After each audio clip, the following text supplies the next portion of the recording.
Hey everybody! Good morning, good afternoon, good evening, wherever you are. I was gonna start and just let DUI guy come in when he got here, and he literally came in when the countdown was at 15 seconds. So we're ready to go as soon as we do our regular little intro here. Hang tight. What do you got? I think I can prove to a judge that both of these men had the mens rea. What the hell is a mens rea? It's a legal term the lawyers use. It just means the intention to commit a crime. Okay, come on, let's go. Mens rea? Put the cuffs on him. How could we have gotten mens rea? We take blood? Can you do it without taking blood?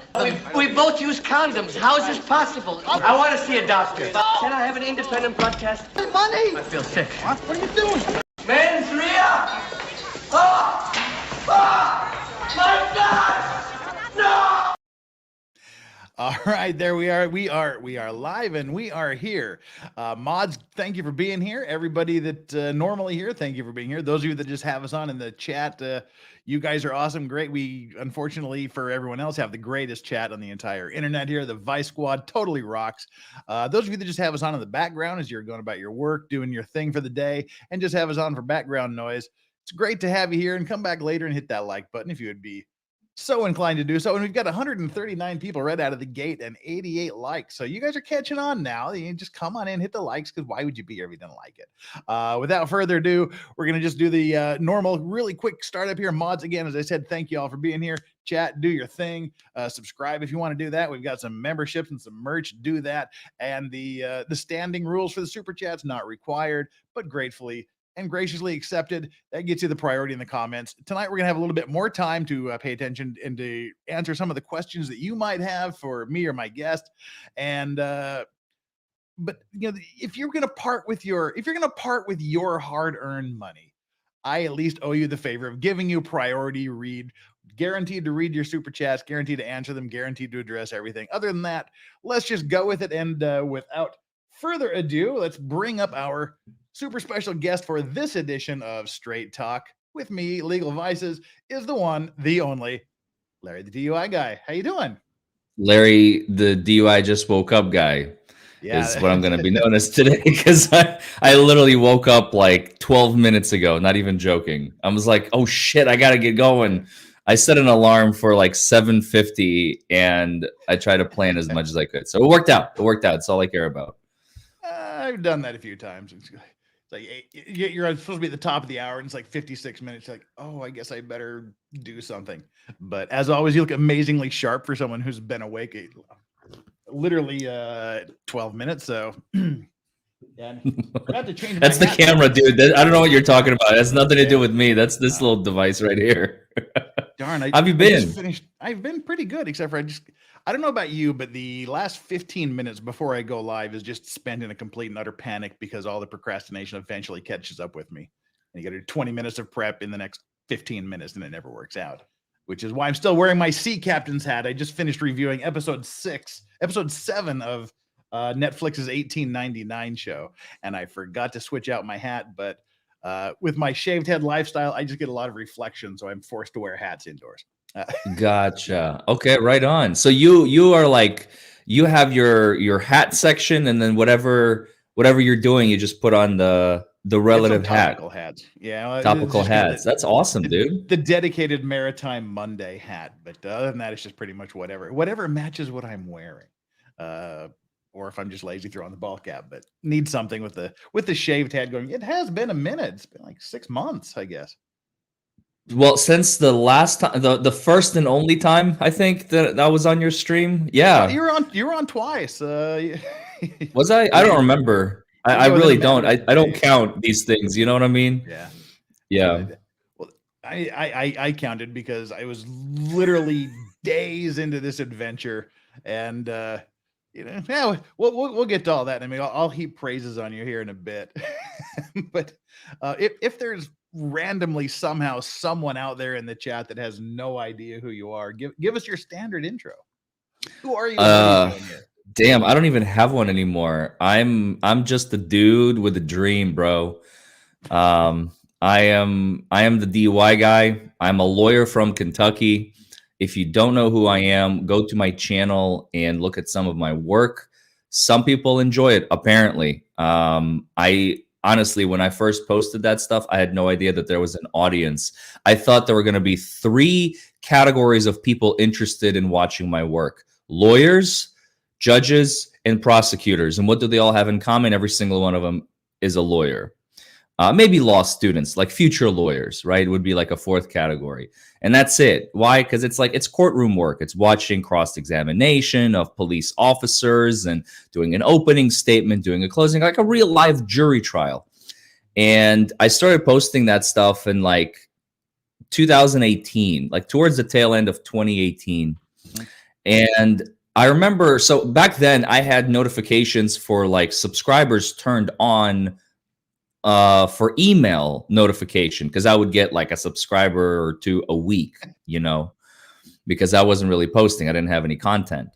But then one day I posted one courtroom video and I was like, well, this should be interesting. Maybe the public will appreciate it. And I uploaded it, and I opened my email one day and there was like 7 or 8 notifications in like one day, and I'm like, all right, this is interesting. And I didn't pay no attention to it. And then the next day, the same thing. Next day, same thing. Next day, same thing. And it only started growing. And I'm like, all right, I need to turn off email notifications because I can't be deleting 20 emails a day. This is getting annoying. And I was like, okay, well, Christmas, I'll never forget it. It was Christmas or New Year's of 2018 is when I like doubled in subscribers. I went from like 300 to 600 in like, I don't know, a matter of days, literally days. And I was like, I need to do something more with this, because obviously there's something here. And then the rest is history. I monetized in like February of 2019. And I was for years, literally years, I was just pretty much showcasing my work. All of 2019, all of 2020, all of 21, half of 2022. The first time I ventured outside my little DUI bubble, because I already had a base when I went to the trial. I already had like 132,500. I just hit that benchmark. You know how you get? Are you subscribed with TubeBuddy? Do you know TubeBuddy? I do not know TubeBuddy. Is that one of the tracker site things, or? It's a useful tool. I mean, they don't actually vidIQ I like better because they give you more insight. But the only thing I really liked about TubeBuddy is that it will highlight your milestones and send you like little plaques, like it makes it look official. Like when you hit like 100,000 subscribers, it's like, yay, you get a plaque from YouTube. But when you hit 105,000 subscribers, you get a little, image from TubeBuddy. Like, congratulations. Like every 5,000 or whatever, they'll send you a thingy. So anyway, I remember I got that thingy right before I went.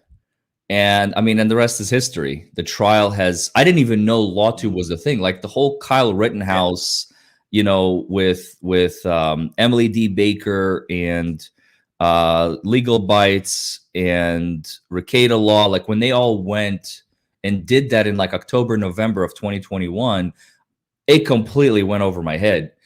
But in hindsight, I now remember, because everybody was like, dude, you need to like reach out to Nick. I'm like, I don't know what we're going to do. Like, I don't really collab with people. I just did Robert Guviera. I did like Audit the Audit, who's not an attorney. I did, what's his name? Lackluster, who's not an attorney, but they're good people. They're cool people. They're they're about freedom of information. They're about getting stuff out there to the public. So I did interviews here and there. I interviewed them. They interviewed me. I was having a bit of fun. And I was like, you need to talk to Nick. You need to talk to Nick. I'm like, all right. Okay. Because I've heard it enough times to where I go, obviously people are interested. So I'll reach out. And I reached out, and he interviewed me on his channel, Nick Ricada. This was like literally days before I found out about the trial. The trial was already happening. I just didn't know. It wasn't like top of mind because I was living in a bubble. You're not a Johnny Depp hunter at the time. No. Johnny Depp hunter.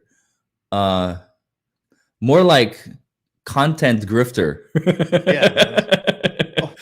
I used to hate that term. Now I embrace it. I'm like, who gives a shit? As long as you don't have nefarious purposes, grifting is all right. Yeah, and it's it's what I'm doing. So why deny It's what it? everybody's doing. It. Anybody who's not doing it is either lying to themselves or hasn't fully embraced the concept yet. That's my opinion. Well, like me, you have a full-time daytime job as well. So, you know, if I wasn't getting paid, I'd have no reason to do this. Really, it would be fun for a couple of weeks just to do. But yeah, we all start the YouTube chasing the money. You know. If I was I will say this. I will say this though. If I wasn't getting paid, I probably wouldn't be going live as much as I have.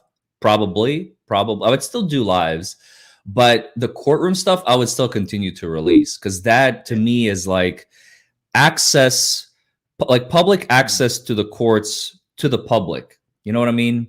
So I was releasing that stuff when I was getting like a few cents a day, like a few bucks a day. I didn't really care about the money. I knew like maybe in the future I'll be able to make a little bit more. You know, I wasn't thinking like long term, but I really liked the fact that people were coming and they wanted this stuff. I was like, I'm going to give you more. You know what I mean? Yeah. Because like I found out, I don't know if you know this, because I know when was the last time you were living in the United States? Oh God, 34 years ago. Okay, so a really long time ago. Did you know that most of the courts in the United States of America don't have video cameras installed?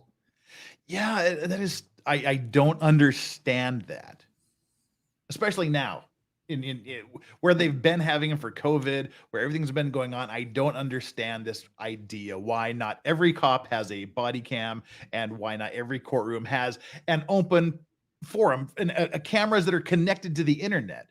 Because I strongly believe that we as American citizens have a right to join in and monitor the court proceedings.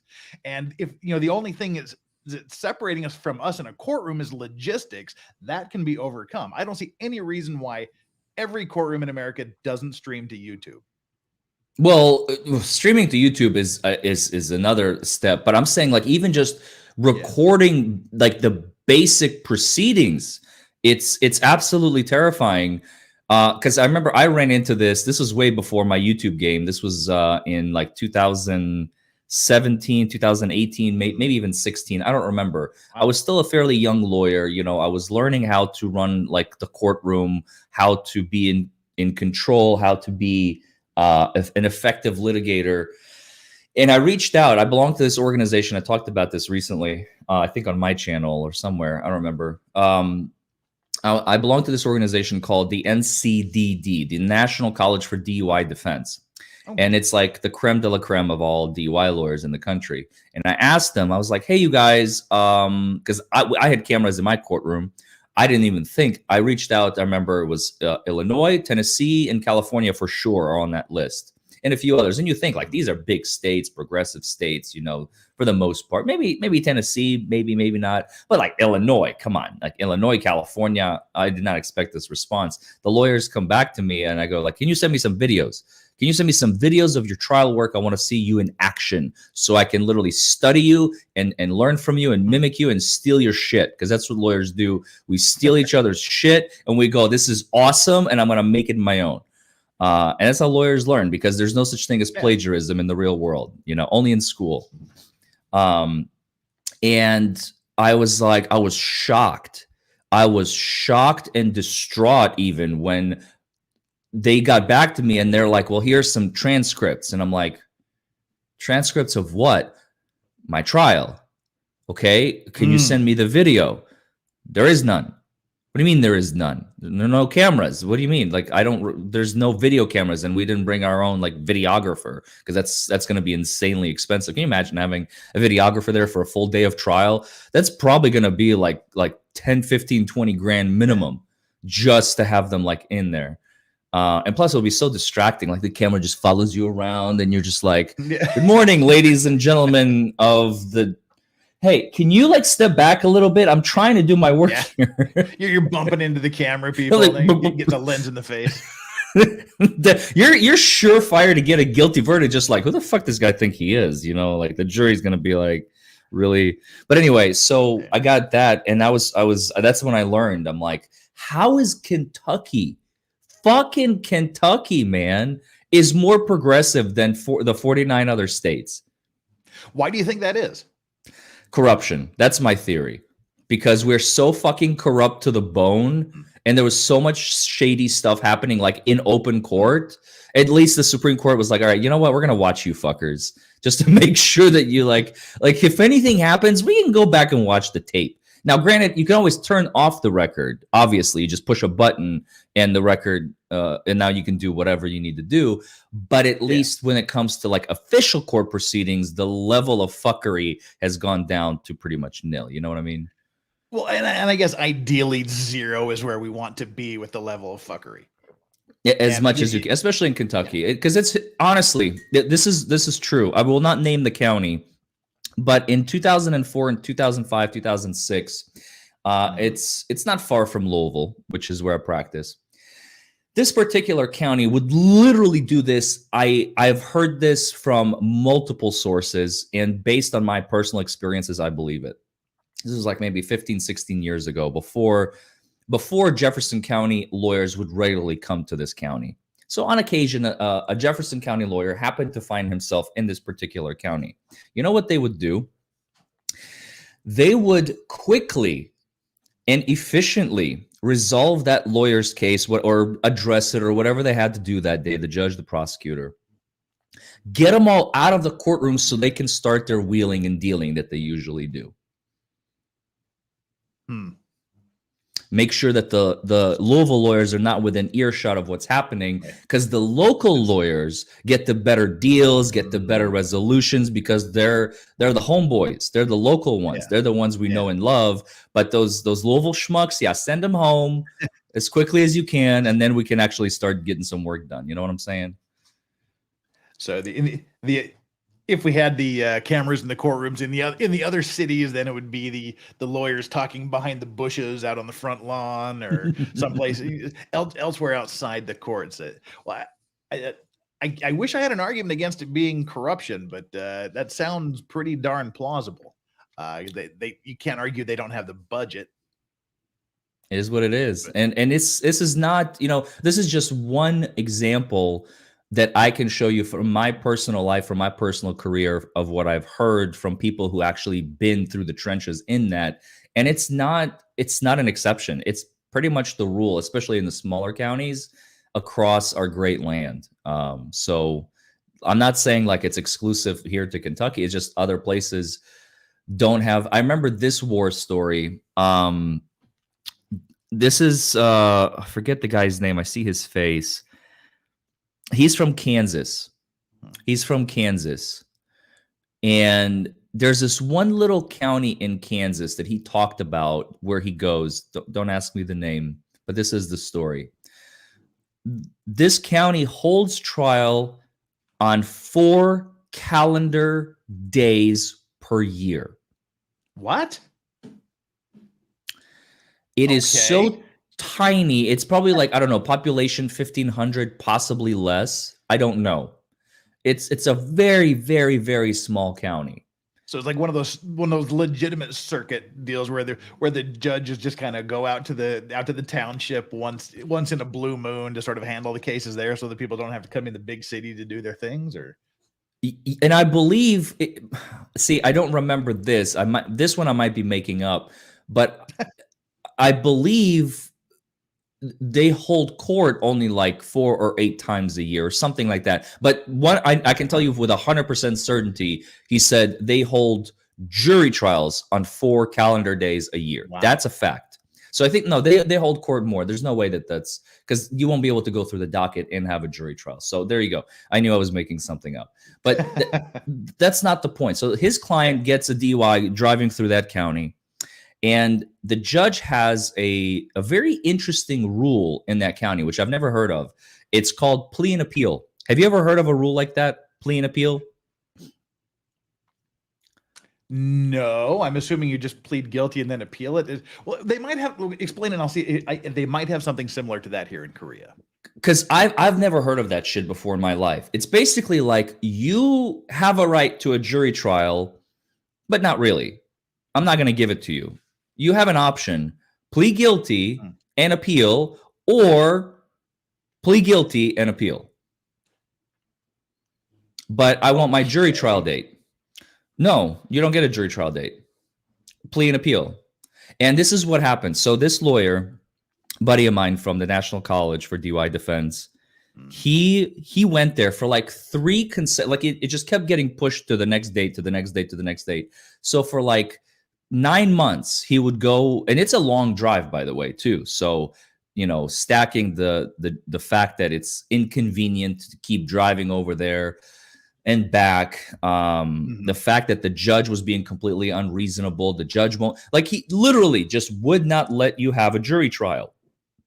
Plead guilty and then take it up on appeal. Any issues you may or may not have. I'm not giving you a jury trial.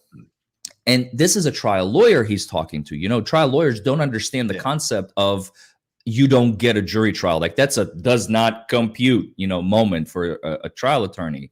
Because yes, I do. What do you mean I don't get one? Yeah. So he kept harping the judge and kept harping the judge and kept harping the judge. And the judge is like, no, I'm not giving you one.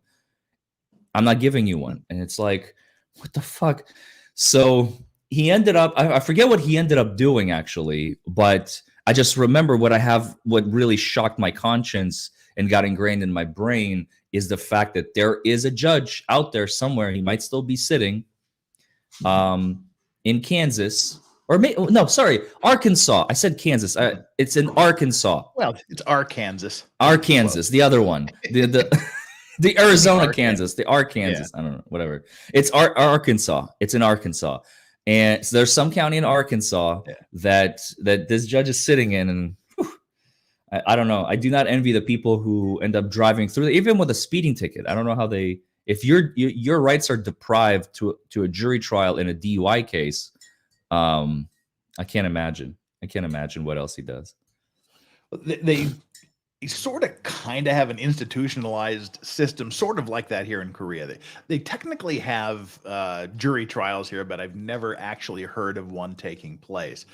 They just introduced the jury system here just a few years ago, but people are still much more comfortable, I guess, with the judges actually applying the law rather than jurors going rogue and whatnot. So virtually everything, like I said, I've never actually heard of a jury trial here in Korea. But to keep the dockets clear and whatnot, the prosecutors will a lot of times just if it's a minor case, there's nobody's seriously injured, or if there's not a large claim amount involved in the civil claims, in the criminal claims, there's not a lot of amount of damages or reconciliation or recompense to pay. They'll do a summary judgment. They'll say, all right, we're not going to go through the trial. I'm going to petition the court to give you a guilty verdict. Then they serve the judgment on you, and then you have 7 days to request a formal trial if you want to contest the trial and have a formal trial. So that's kind of a standard operating procedure here.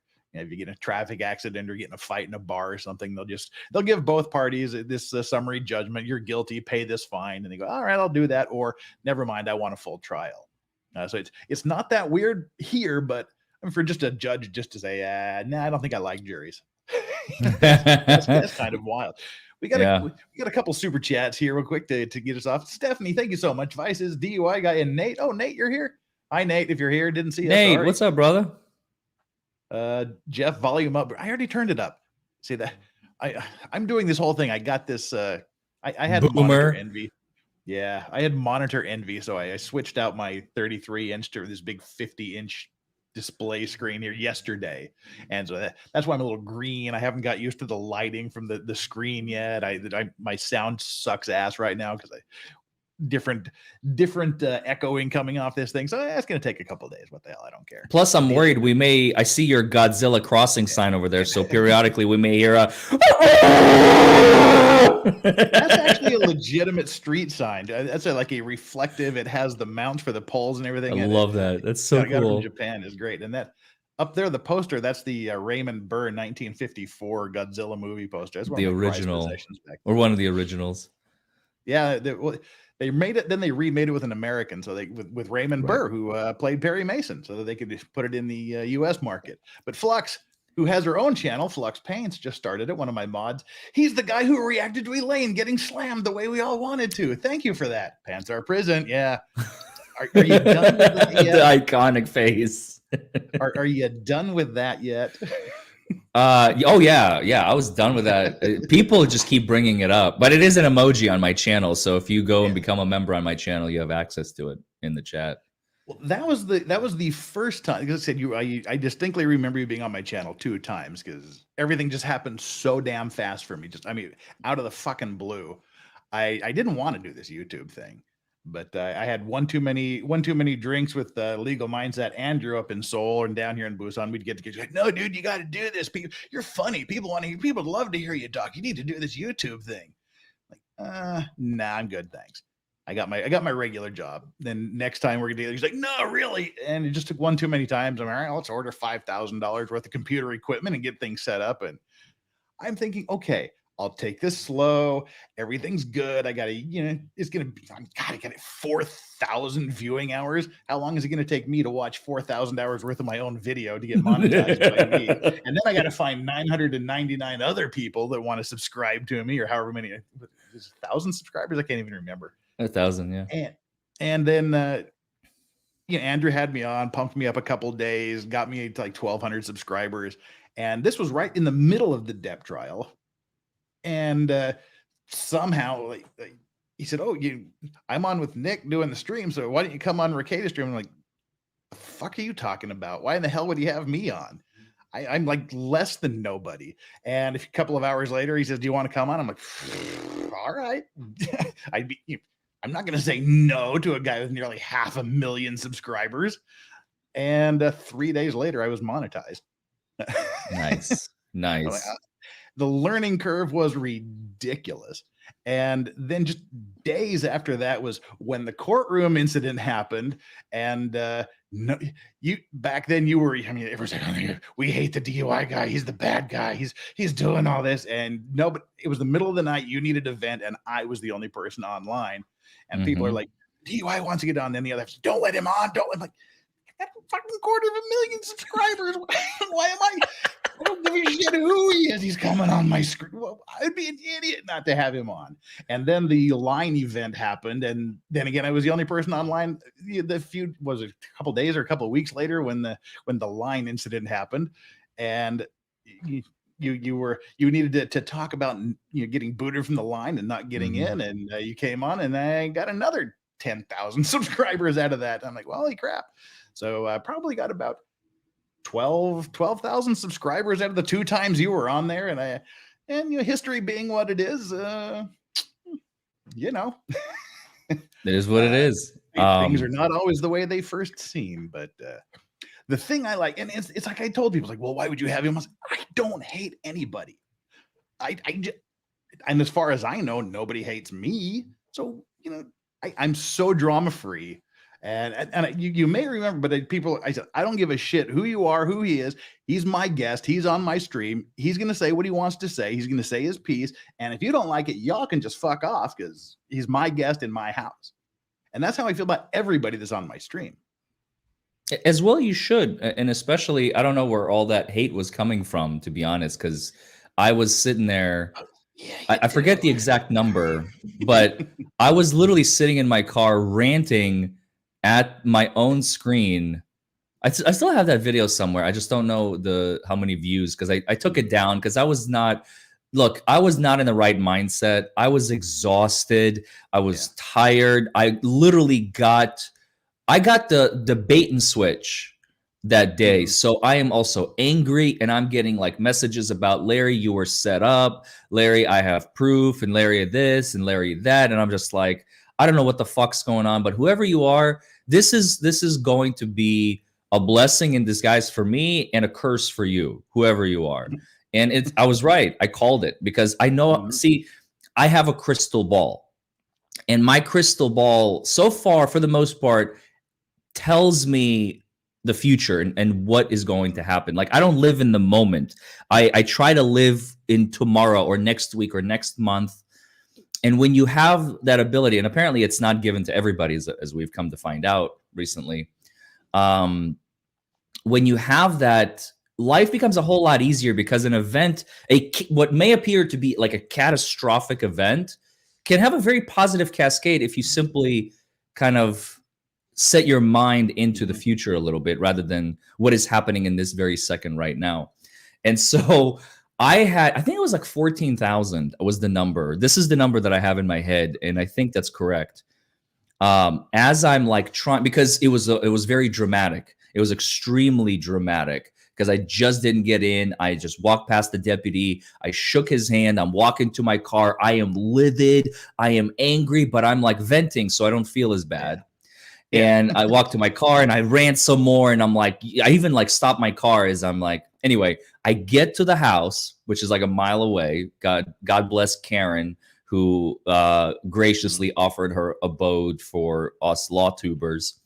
And I get there and I'm just like, who's on the internet? Who's online? I need to like tell the world that I need to tell somebody. And I'm like, Nick is not on yet because it's like 7:45, 8 a.m.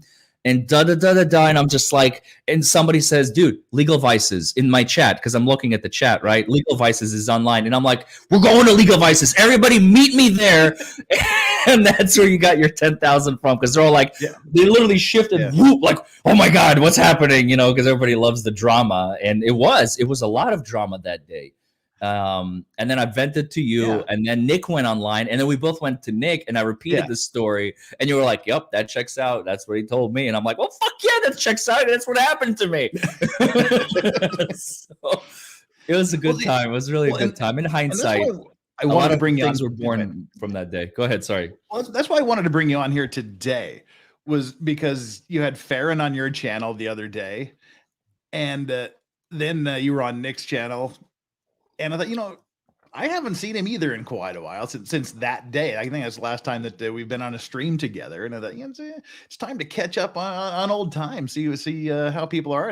I kind of started doing this straight talk thing, just get a guest, sit down, and the school of Nick, just have fun.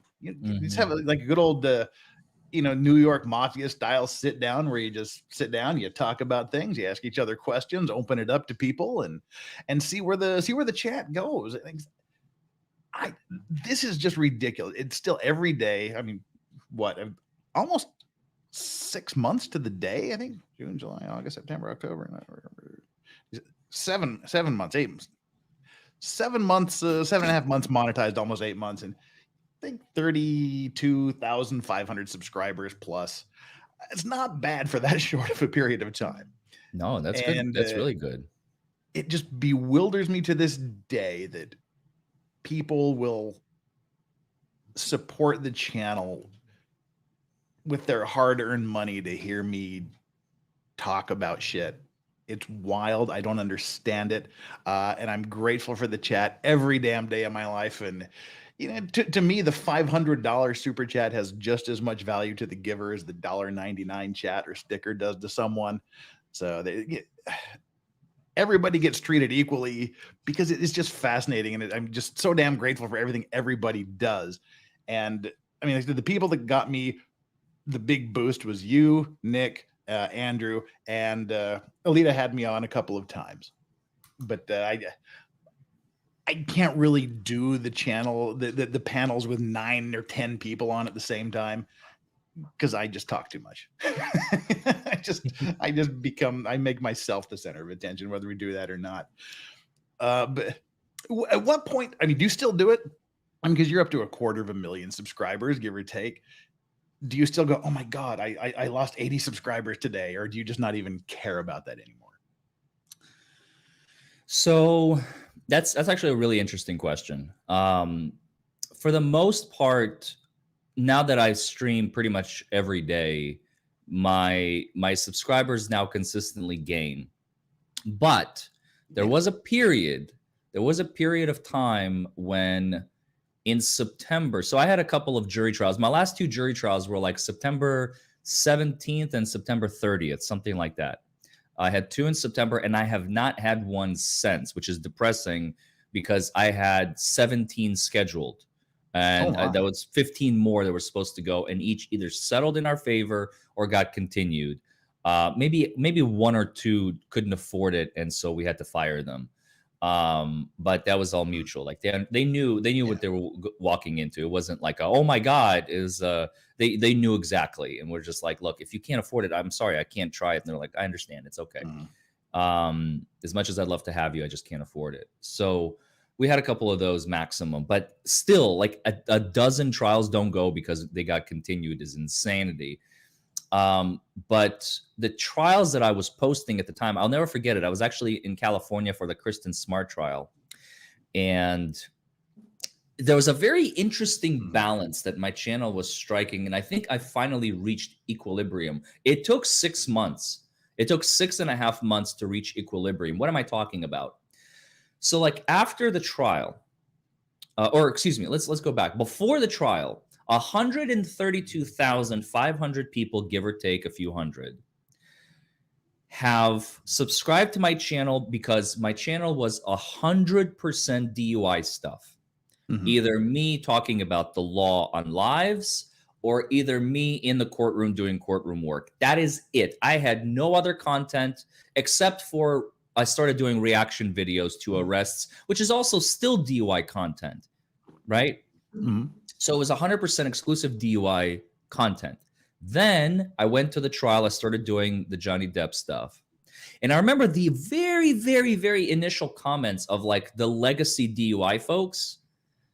They were like, well, I can't wait for you to go back to doing DUI stuff.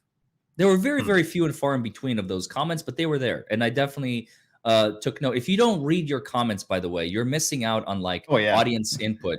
Audience input, I have found, we live in an age where like all these news outlets, I mean, they don't give a shit. I get it. But if they were like to take a little bit of the input from their audience, they could literally skyrocket in popularity if they apply some of those concepts, because the public will tell you what they want. And if you give the public what they want, you're just going to rise meteorically, because especially if you already have a base of like several million people, you know what I mean? Yeah. So anyway, so I had this base, and then I doubled in subscribers practically overnight because I was doing stuff that everybody was hot over and they were curious and they were interested. And then after the verdict, you know, you're like, well, now what do I do? Because you know that this content is not forever, and the appeal is months into the future. You don't know when that's going to be. So I started, you know, pumping out occasional videos, and I saw my subscriber base literally kind of doing this. It was kind of like a wave. Sometimes they come, sometimes they go. Sometimes they come, sometimes they go. Sometimes I'm positive, sometimes I'm negative. It didn't really affect me or my ability to create content, because I remember I hit a wild mark. So I posted my last trial, and I'll never forget it. As soon as I like scheduled all the videos when they're gonna premiere or whatever, or maybe it was the trial before that, I don't remember. I lost like 650 subs in like one day, literally one day. Did that just crush your soul and cause a panic attack, or? No. Because I knew that I still haven't reached equilibrium. Number one, I was still too close to the trial, but at the same time, I knew that it will, as I continue to make more content into the future, I'm going to gain all of those back. It's just the people that left are, I want Johnny Depp and Johnny Depp stuff alone. Fuck your DUI shit. I'm not interested in that. Then go. That's fine. So you were mentally prepared for the fact that you're not talking about Amber Heard 24/7, so I'm going to leave you crowd was there. You have to be ready for that. Exactly. You have to have a really thick skin in this game, both for like the criticism and you can't let like the praise get to you either. It's both sides of the coin.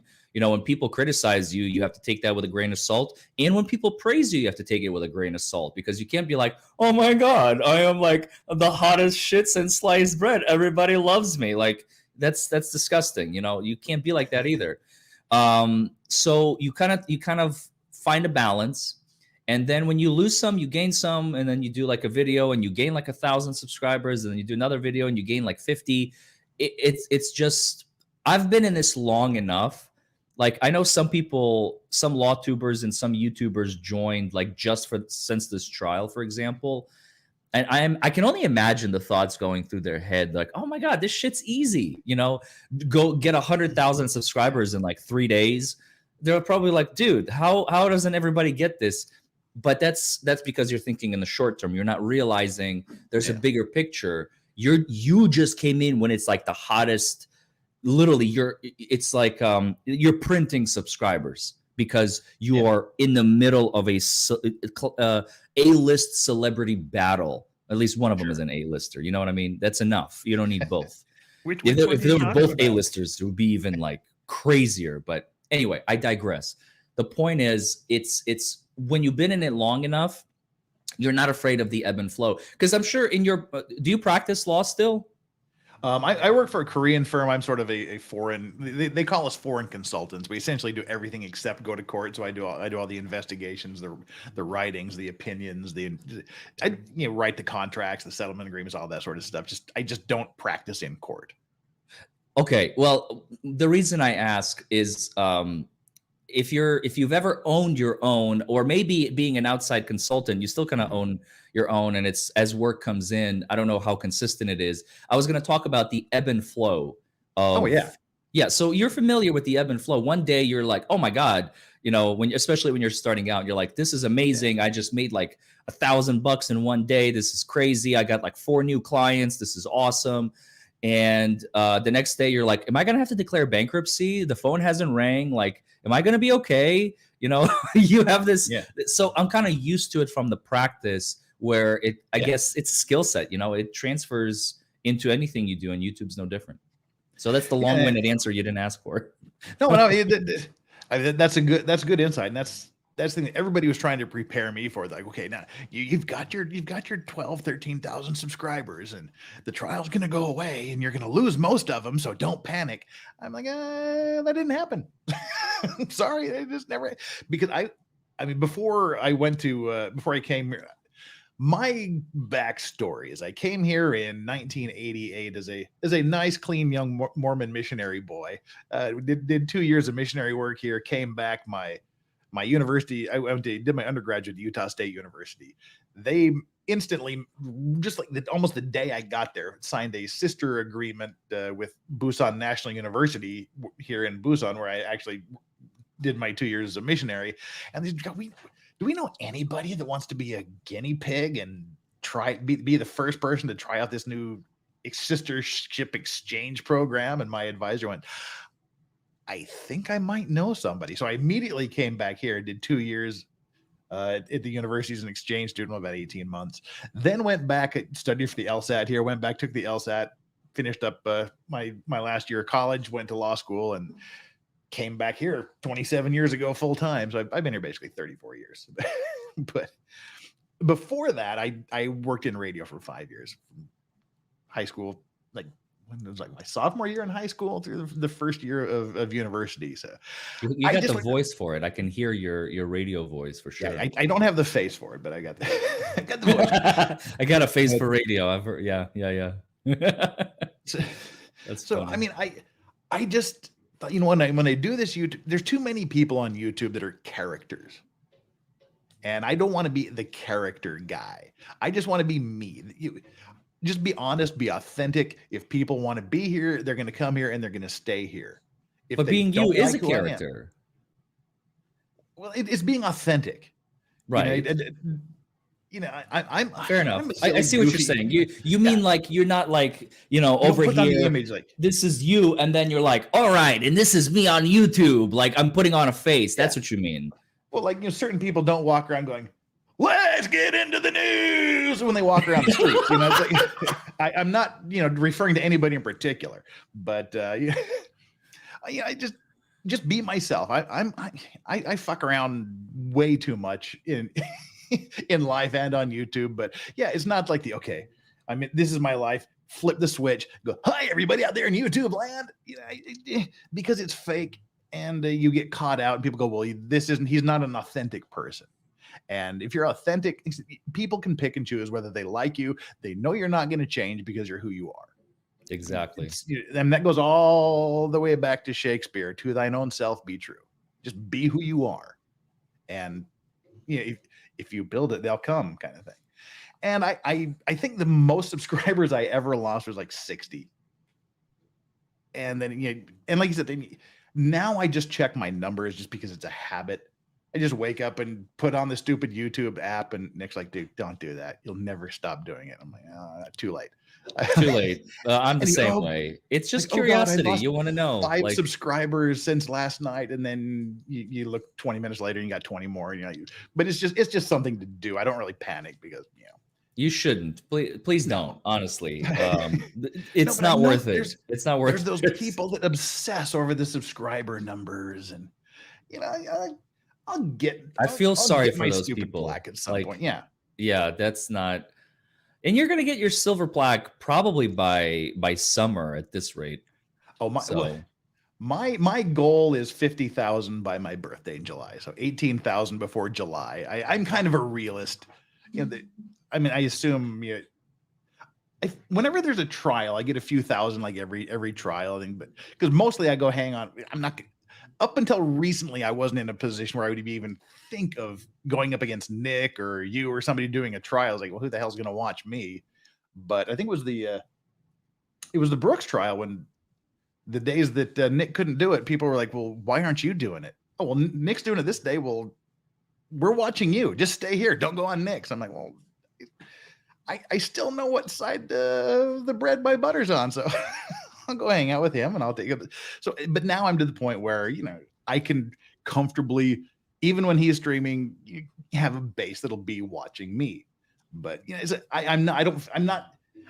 And I guess it also came from the radio days when you're promoting concerts and things, and you're having dinner with Huey Lewis one day, a month later it's Billy Joel, and then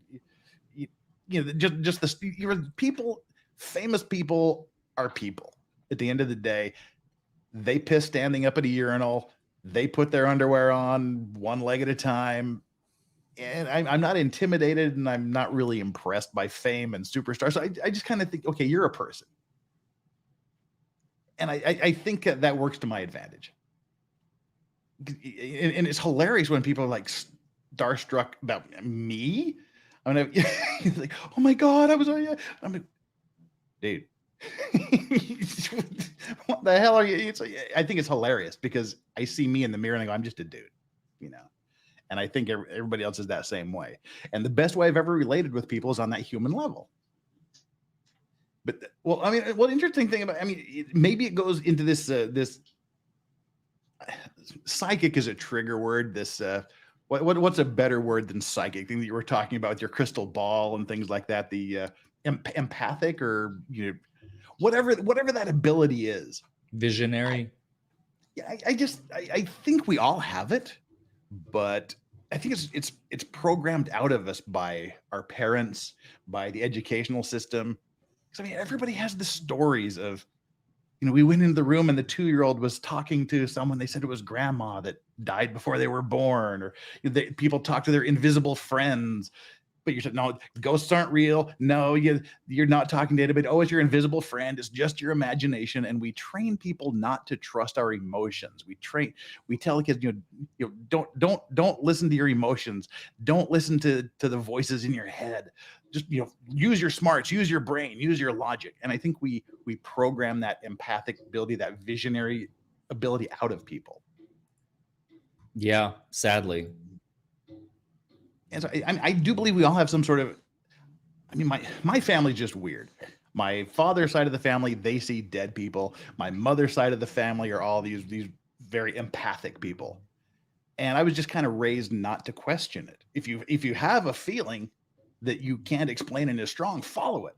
If we all have those, we've all heard those stories too. Something just told me not to go on that airplane. Something just told me not to turn down that street. I don't know. Is that what you're referring to with this crystal ball thing, or are you just talking about luck? What do you mean? Is it an extrasensory sort of a thing? Like I said, paranormal, psychic. Those are no. Those are loaded words. Yeah, but. No, we don't talk about those. We start talking about those like, you guys, I have a boat I'd like to sell you. Like in a bridge, in a building. Just trust me. It's not a conspiracy. I own it because I was born into it. It's on my birth certificate. I can prove it. That's when you're in trouble.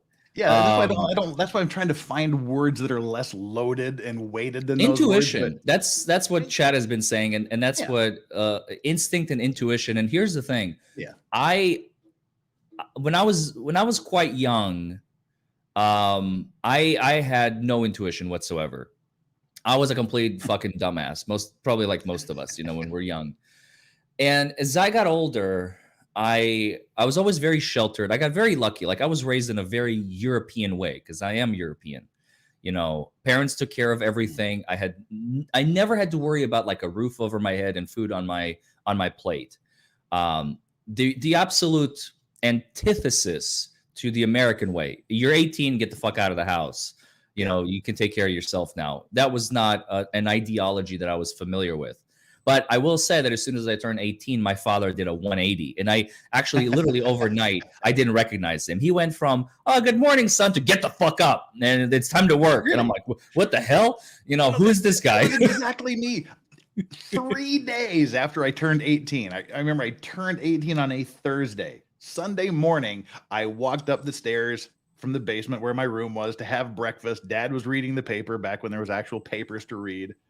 I said, "Hey, everybody." He just took the paper down and went, "You still here?" I went, "What?" He goes, "Oh, well, as long as you're going to be here, just know you're paying your mother $50 a week for food. You're doing your own laundry. You're doing this. You're doing this." And I went, "Well, crap." This is not what I signed up for. Can we roll back the clock? Can I be a kid again? Right.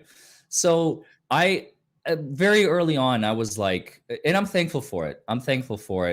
He's, as I recently revealed that I'm looking for my biological dad. What I didn't say, and this is what like all the Amber stands apparently got hung up on because I didn't even realize that was a thing. They're like, "Oh, you being fatherless is like so explainable now."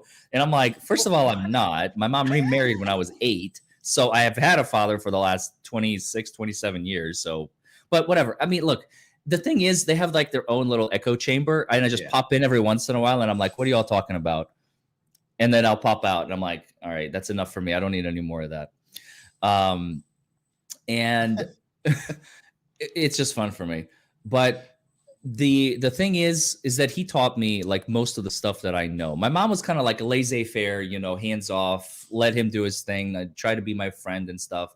My dad was kind of leading the pack and like teaching me things. And we would have like hour long discussions, like hours long, plural discussions about life, about philosophy, about human behavior, human nature. So I'm very lucky, very blessed. Wow. Despite the fact that he was, he had his methods. One day maybe I'll talk about it. It's not something to talk about at this juncture, or maybe never even. So it wasn't all sunshine and rainbows. I can promise you that. But what I did learn later on in life is that I do have, it's a gift. It's a gift from birth. But sometimes you don't realize you have it until you actually start putting it into practice. And it's a gift where you just get a feeling. You just get a feeling and you're like, should I trust this feeling or should I not trust this feeling? That's your intuition talking. And my intuition turns out is better than like how they say women have a really, really good intuition, men kind of not so much. I'm kind of like a cross. I found out.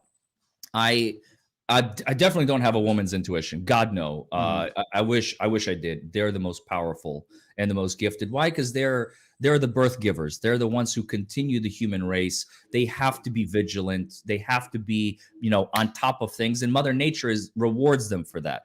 That's exactly why I think that men were born to be logical and process things, where women work more on the emotional level. So they're more in tune with that intuition. They have to be. Yes. And somehow, I don't ask me how, but I have this ability, and if I listen to it, it's almost never wrong. Animals have that same intuition. It's just they can't communicate it to you, except with maybe like distractions or scratching you or biting you or something like that. Yeah, you little fuckers. God love them. Yeah.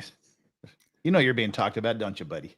There we are. Of course. Animals, no. Animals are we still don't know 99% of shit about animals, honestly. We know the in the physical realm, but in the ethereal, the mental realm, I can only imagine. Well, you've got your pets too.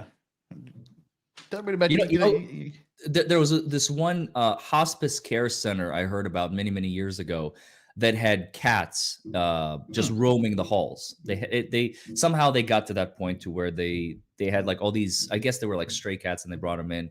And some of these cats, this is what would happen in some of the like in a particular room, an individual would be getting ready to pass away. Now, obviously, nobody knew that they were about to pass away. They were just laying there, Yeah. And a cat, not any particular one, but just a singular cat would come and lay next to the person, like on their bed, and would not leave. And they started noticing this pattern. Cat would lay down, 6 days later, person gone. Cat lay down, 6 days later, person gone. Cat lay down, 5 days later, person gone. It's like these cats obviously have some extra sensory method. They feel that this person is about to leave this earth, and they're there to like comfort them. Some people may say suck their souls out as they're leaving. They're like, no, you're not. This is your mind. I don't know. Whatever that cat particular fancy it would was. just suck. You just wake up and the cat's at the bottom of your bed. You're like, oh fuck. Call the family, She wakes up to me every morning. No, but these are like not even like owners is one thing, but these are just random cats with these random hospice care patients.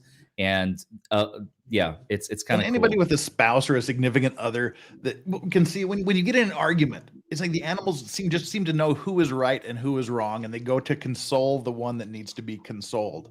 Almost, and the ex-wife and I, we used to do that. So whenever we get in a fight, the dog would go to whoever was in the wrong and whoever was feeling kind of hurt by the whole thing. And you go, wow, right. The dog determines the winner of the argument. That is impressive. Sucks for the loser, but impressive. But how many pets do you have? Because I know you got a few. So I have two, but one is living with me. The other is living with my parents. So my kitty cat, Zinnia, she, who I'm still waiting for the genetic results, by the way. I got a genetic test done for her, and now for me too. So we're both going to have our genetic makeup. We're going to discover what it is. See if you're related. Yeah. See if we're... Yes. Wouldn't that be a shock? I wouldn't be shocked at all. So what are you trying to find out with the cat's genetics? Sorry, I had some fleas I had to scratch off. And my other pet is a Chihuahua, a purebred Chihuahua we got many years ago. She's about to turn 6 in May. We have the same birthday. Did you know that? Oh, cool. It's literally, I went to a breeder because we needed a small dog, and I had a client who was just happened to be breeding them. And she said that, the Chihuahua is pregnant now. So when she has the litter, we can have one of the ones. And it was like March or April or something. And I kept like texting her every few days. Well. And she's like, not yet. And I'm like, and I'll never forget, I was sitting with my grandparents and my parents. We were eating a birthday dinner, and I get a text. She's giving birth. I'm like, get the fuck out of here. Right now? She's like, right now. We'll take it. On my birthday? We're going to share the same birthday? Only like 29 years apart, but who cares? Yeah. She's like, yes, literally right now. I go take the whole litter. And a couple, no, it'll be too much. There was like 6 of them. Wow. We took the one a couple months later. It was like right before the 4th of July. I think it was like July 2nd or something. And that's cool. Yeah, it was good. Sure? It was really good. Clear a couple super chats here before people yell at me. Flux says mocha dick. Okay, that's funny. It's a whaling term and we use on Maritime Monday, but Flux just likes it more than most people do. Like Moby Dick, only drinking like a mocha dick. Yeah. Stephanie Tam says, it's what your cum tastes like after you've had your mocha in the morning. Oh God. I don't know, dude. She said it. I'm just trying to extrapolate how it works. Not too far off. It is a product that comes from a sperm whale, so you're not too far off. Hey, my intuition suggested it. Stephanie Tam says, fuck Jeff, DUI's Godzilla killed my ear. Please, for the love of my ears, equalize the volume. Well, he did sort of do that directly into the microphone. By the way, I like Larry more than you, so don't worry. Well, thank you, Stephanie, I think. Yeah, all right. Getting the robot stingy says, then Jeff lost us all with the Ortiz trial. Oh my God, did you see any of this Ortiz trial that happened last week? This trial had the makings for the best trial, for a literal trial of the century level trial. It was a Texas border agent who went rogue and turned serial killer. Holy mother of God, that's terrifying. Yeah, and he would prey on prostitutes. He murdered 4 prostitutes. He would service them, and then you get to know them. And he even brought a couple of them to his home in his bed where he shares with his wife while his wife was out. And he used his service weapon to kill them, loaded with his service ammunition. He didn't police his brass, left his casings laying around, didn't really hide the bodies, just kind of dumped them under freeway overpasses and whatnot. He was caught when he was wooing a 5th girl that he knew, a 5th lady of negotiable affections. They pulled, but she kind of caught what was going on because he was mentioning some of the missing prostitutes when he was talking to her. So she's like, oh, fuck, I think he's the guy doing this. So he pulled into a convenience store. There happened to be a patrol car parked in the convenience store. So she ran to the patrol car, and that set off this big couple of hour chase to find him. And then they brought him back to the police station. He confessed after about 10 hours. He confessed to killing everybody, actually led them to the 4th body. Then he pleaded not guilty. So this was his trial. And the prosecution almost botched this trial. It turned out to be the most horrifically boring trial that's ever been seen. They showed about 2 hours of this 2.5 hour search body cam footage of this search for him. There was just a bunch of donut eaters going walking through a parking lot. And then the best footage was everybody's body cam is just showing this image through the whole thing for 2.5 hours. And then when it came time for the interrogation video, neither one of the prosecution wanted to show the video to show that he wasn't coerced, because the defense was arguing that his confession was coerced by keeping him handcuffed to a chair for 10 hours and only giving him a couple of bags of Doritos and some water during that time. So the prosecution wouldn't wouldn't stipulate to the fact that he just sat there for 10 hours. And the defense wouldn't stipulate either, because they wanted to show exactly how long he sat there. So we watched hours of footage of him sleeping at a table. Wow. And the one, weirdly, the ones that tied it up were the tire expert, the ballistics expert, and just the scientific people that are usually the butter on the bread or the icing on the cake. They were the things but that trial was a fucking slog to get through, because one of our mods suggested it. She's like, oh, but I mean, I'm like, why would I not stream this trial? This is going to be a fucking awesome trial. And then by day 2, you're like, oh God, what have I done? What have I done? So yeah, that was the Ortiz trial. That's where, but mercifully, nobody actually left. It became a running joke at that point. Like, how bad is this trial going to get? But he got life in prison without parole. So good.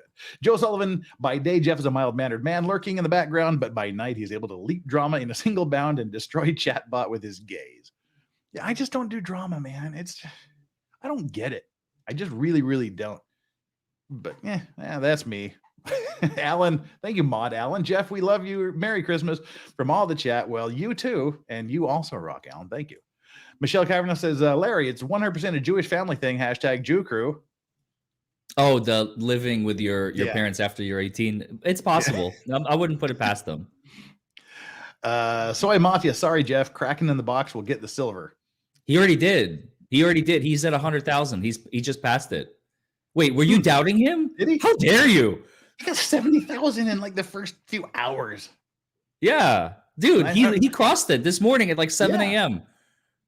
I was reading this like, sorry, Jeff, like she's apologizing for the fact he got this. I'm like, why are you sorry? I mean, you're horrible. I mean, oh, sorry to interrupt, Jeff, but you'll get it. Yeah, no, The kid deserves it. Jeez. Let him go out in a blaze of glory, man. That's what I'm saying, dude. I just had one of my high school classmates. She just lost her only daughter to cancer just a couple of days ago. Oh. So, fuck, let him go out in a blaze of glory. That's what I say. For real. ID crisis. If you want intuition cultivated in children, make chess and, more importantly, poker required learning in public schools. That's an interesting theory. Yeah. Or don't tell kids not to listen to that inner voice they have. Why chess and poker? Encourage them. I can't help but wonder why chess. What do those develop? I mean, I guess the anticipation of what your opponent is going to do. Yeah, but we've already seen that chess is not a good indicator of like intelligence. Like, look at Garry Kasparov. Like he was the #1 chess player in the world at one point, and he tried his hand at politics. He tried his hand in like consulting. He tried his hand in so many different things that he failed at everything. So he was kind of also Bobby Fischer. He turned out to be a fucking nut job. He's just legit. But granted, I think he was on the spectrum. I think everybody can agree he was on the spectrum. So you can't hold it against the guy. You get to that savant level, and he everybody definitely was. He was approaching that, no question. Especially with his playing style and how he reacted, like when he would lose. Like in social situations, he was very inept. Let's just put it that way. So I don't know, but maybe there's a theory there. I never really why chess and poker. I'd have to ask chat. Maybe they can respond. Isabella Rennie said, but you kind of feel it too when someone nears passing, unless he means the cats can like predict accidental death, but it's pretty crazy. Yeah. Not accidental. I think it was like they felt that the soul was about to leave the body. Yeah. That's how I see it. I don't know. I'm not a clairvoyant. Tim Pool's yarmulke beanie. What's the next big trial to stream? Are you going to get back into streaming trials? Or I never started. Well, you did you attended the Amber Heard trial, and but are you going to do some trials in the future? Or? I don't have time for that. I mean, you have to sit there for 10 hours a day, and I have work to do. I can't devote that much time unless I take a vacation, if something is really going to be that. But I don't foresee that happening. Probably not. I streamed the Darrell Brooks conviction reading, not even the sentencing. I never got to it because, again, I miss a lot of this stuff. I get the highlights to my viewers now, in my daily stream. Sometimes we stream for 20 minutes. Sometimes we stream for half an hour. Sometimes we stream for 4 hours. It all depends on what I'm doing, because I'm of the belief, okay, this is my own personal belief, that the Johnny Depp days of streaming like 5, 6, 7 hours at a time may work for some people. I personally don't believe in it. I'm kind of like in my cross examinations with police officers. Get in, get the stuff, and get out. Get in, get what you need, and get out. With my streams, I do the same thing. Get in, do the conversation, ask the questions if it's an interview, and get out and say goodbye. Or I have a topic I want to talk about: Boozy being in default. Get in, do 25 minutes of that. I covered it. I have nothing else to say. Any questions? No, get out. And I think that keeps people, it keeps people's attention rather than just trying to like milk it for like everything it's got. Like, I'm live, might as well just keep going. I don't know. I'm not of that mentality. I'm of the keep it short, keep it sweet, keep it simple. The KISS principles that I apply in my trials, I apply to my streaming. So that's also your YouTube background, the short form videos. I mean, that's where you were before. But I don't edit. I don't do let me do a recording. Hi everybody, my name is the DUI, and then like go back and like start editing it. I cannot stand the people that have like the jump cuts every 3/4 of a second. Yeah. Oh, it drives me. But it works. It works to keep the people's attention. Let me tell you, it fucking works. Because you may hate it and I may hate it, but sadly it works because people would rather have that than like have their life wasted for an extra half a second or whatever. It's just the way it is. It's those guys in the sports cars that race you to the next red light. Like, I'll get there too. We'll see you. Yeah. We got a couple more things here to clear. And then Jeff and Larry, names of two brothers, Steve and Mike too. Jeff, I was asking you for a mini Steve rant for Larry and Mike, Larry and Trudy on SoundCloud. Deborah, you're gonna have to decipher that for me. I got a big question in my head right now. Like, what is Jeff and going Larry, on? names of two brothers. Okay, that could be the name for brothers. Steve and Mike. So I guess Steve and Mike could be brothers. Jeff, I was asking for a mini Steve rant. I don't know what a mini Steve rant is. That's when we for shit Larry on and Steve. Mike. Fuck you, Steve. That's my rant. Go on. Deborah's been doing this. She's that been what you like want? fucking with me for like days. She just throws up like random people and says there's like Larry and Trudy on SoundCloud. She's been tormenting me for days with this, and she won't explain it. It's freaking me out. Kate Madison, Legal Vices, tell about the prosecutor. Yeah. In the middle of the trial, in the middle of one lunch day on a Thursday, the second chair prosecutor just quit. I heard about this. Yeah. He just walked out. He's like, fuck it, I'm done. He was like, anymore. I'm sorry who this is gonna hurt and who this is going to. I think he knew something that we don't. Like the prosecution was probably doing some shady stuff. The head prosecutor, the first chair prosecutor, was micromanaging the shit out of everything. You could like literally hear the second chair would make an objection, and you'd hear the guy go, leading. And he's like literally telling them what to say for their objections. They're examining or cross-examining. He's like, ask about this. You can just hear him ASMRing into the microphone. And I would have quit long. Yeah, so I think he just said, fuck it, I'm done. Yeah, if I can't be me, I'm out of here. He said it was a corrupt place. He couldn't handle it anymore, and he was just out. Just lunch hour, he's done. So it was just. By the way, sorry, we were asking who Steve was. Chat is saying it's possibly Steve Gosney. I don't know who that is. I was not saying fuck you to him, by the way. I was just saying fuck you to the generic Steve for the record, just to make sure. Yeah, no, dude, this gets clipped later. Like, Steve, Larry said fuck you. Like, no, dude, I didn't. I don't know who he is. Who's Steve Gosney? I don't know. Steve Gosney is an assistant public defender in Florida that handles death penalty appeals. He's Andrew Branca's friend and Nick's friend as well. Okay, so no, cool dude. Yeah. I have no reason. It's not him because it was Mike. Deborah is just Mike. Well, are they referring to Law Talk with Mike, who's another law tuber? No, he's talking about Larry and Mike brothers. I just have no idea who they're talking about. Deborah, one of these days you're gonna have to let me in on what you're doing. At this point, Deborah's like, ooh, if you think that, you've got another thing coming, my friend. Deborah says, substitute my brother's names in your Idaho dad. Okay, Steve is your okay. Your brother's okay. So Steve, the Idaho dad, the Idaho murders. Your brother's names, I guess it's Larry and Jeff and Mike.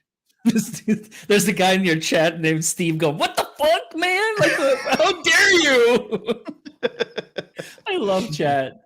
Chat is Irish I was drunk says, how are we, lads and lasses? Hey, we're great. Welcome, Irish I was drunk. And speaking of which, you are 4 years sober today. Yes. Not from coffee. I am sober from coffee 1 second. Yeah. 2 seconds. 3 seconds. That's a big accomplishment. Yeah. I always had a very confusing relationship with alcohol. Like, I'm one of those people where I would take, back in the day, I would take like a sip or two, and it would affect me in a way that did not comport with how it should. And I never understood it. So one day, 4 years ago yesterday, so 4 years and 1 day ago, I decided to quit, completely drop it, and just see since there's no reason for me to drink, like, because drinking to me, some people can have a couple and it relaxes them and they feel good. For me, I was not having the same result. It was like my body just didn't understand it. Like, didn't. Were you likes to fight guy, or was it something else?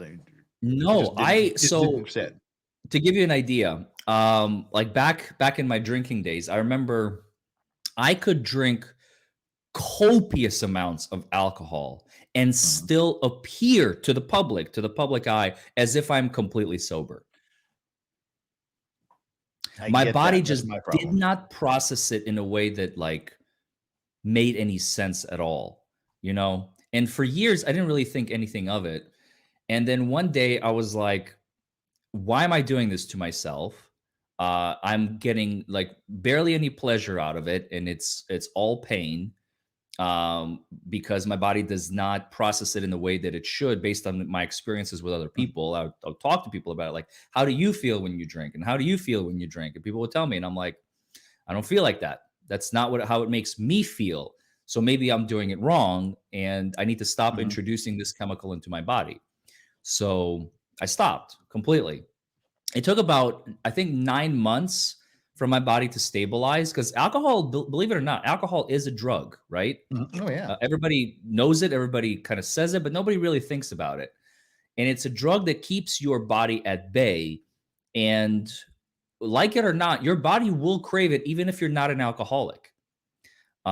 So your body remembers that feeling, and it takes a while for the body to destabilize from the constant shifts in your pH levels in the body. So our normal pH level is about a 7.0, give or Mm. take. Obviously, your stomach is more acidic and all that, but the blood, the urine, usually about a 7.0. If you eat a lot of red meat, drink a lot of booze, you're going to go down. You can go down as low as like a 2.0, 1.9. If you eat a lot of vegetables, you eat a lot of greens, you eat a lot of healthy stuff, you can go as high as maybe like an 8.0, 9.0, but you're not going to go too much above that. You'll never reach like a 14. I don't think. I don't think it's really possible, even Yes, you can. like pure blood vegetarians. But I your once your pH levels consistently stabilize, because alcohol is the quickest way to bring your pH levels down. It took me about 9 months, and I'll never forget it because, much like most people, I used alcohol as a crutch in like social situations. Mhm. And people like to joke around in my chat, and I'm sure your chat's been doing it too. It's like, how much Larry did I have to drink today? Because I'm very eccentric. I'm Yeah. very like out there. I'm not afraid to like show myself and who I am and whatnot. And that happened about 9 months, a year in, when my body finally like mentally stabilized, realized that alcohol is never getting introduced anymore. The pH levels were Mhm. constant, and it takes time because the body is a malleable creature. We're made of water and meat, flesh, bones, and all that. It takes time for the body to Mhm. acclimate. And so once I acclimated, I became basically perma drunk, only on Wow. oxygen. It's the most, Yeah. I can't describe this feeling to anyone. And I don't know, maybe I'm unique in that regard. Maybe my body produces it naturally. Auto brewery syndrome is a real thing. Maybe that's why I never processed it properly. I never got tested for it. I don't think I do, honestly, but who knows? You never know. Um, I so yeah, it is what it is. I'm the same way, pretty much. We have people here in chat saying, "Oh, you're two opposites, Jeff and Larry." No, actually not. I mean, clearly, I enjoy whiskey, but yeah, I don't drink to get drunk. I have like one drunk stream a month just for the hell of it. But mm, 2, 3 times a week, because I enjoy the taste. I don't like the feeling because for me, like a big tell when I'm getting drunk is my lips will go numb, and I hate the feeling that what's going on in my head isn't what's coming out of my mouth. And Mm. when the motor skills aren't matching up with what I'm trying to do, it's kind of scary. And so I really try not to get drunk very often at all. And once, I mean, I'm Irish, Scottish, and Lithuanian, so we're just Oh addiction on God. yeah. Nobody And so try to compete with Jeff to drink them under the table because he will do it to you. well, pretty much. And like you, I don't really have any external tells unless I just get like lethally drunk. And that contributes to more drinking when everybody else is like, "Oh, we're having a good time. You're not drunk." I'm like, "No, I'm just as drunk as you are. Trust me." Like, "No, you're not." I'm like, "I'm probably more drunk than you." So they keep giving you more because you're not acting as ridiculous as they are. And then it gets bad. But so I don't do that. I stay out of those situations.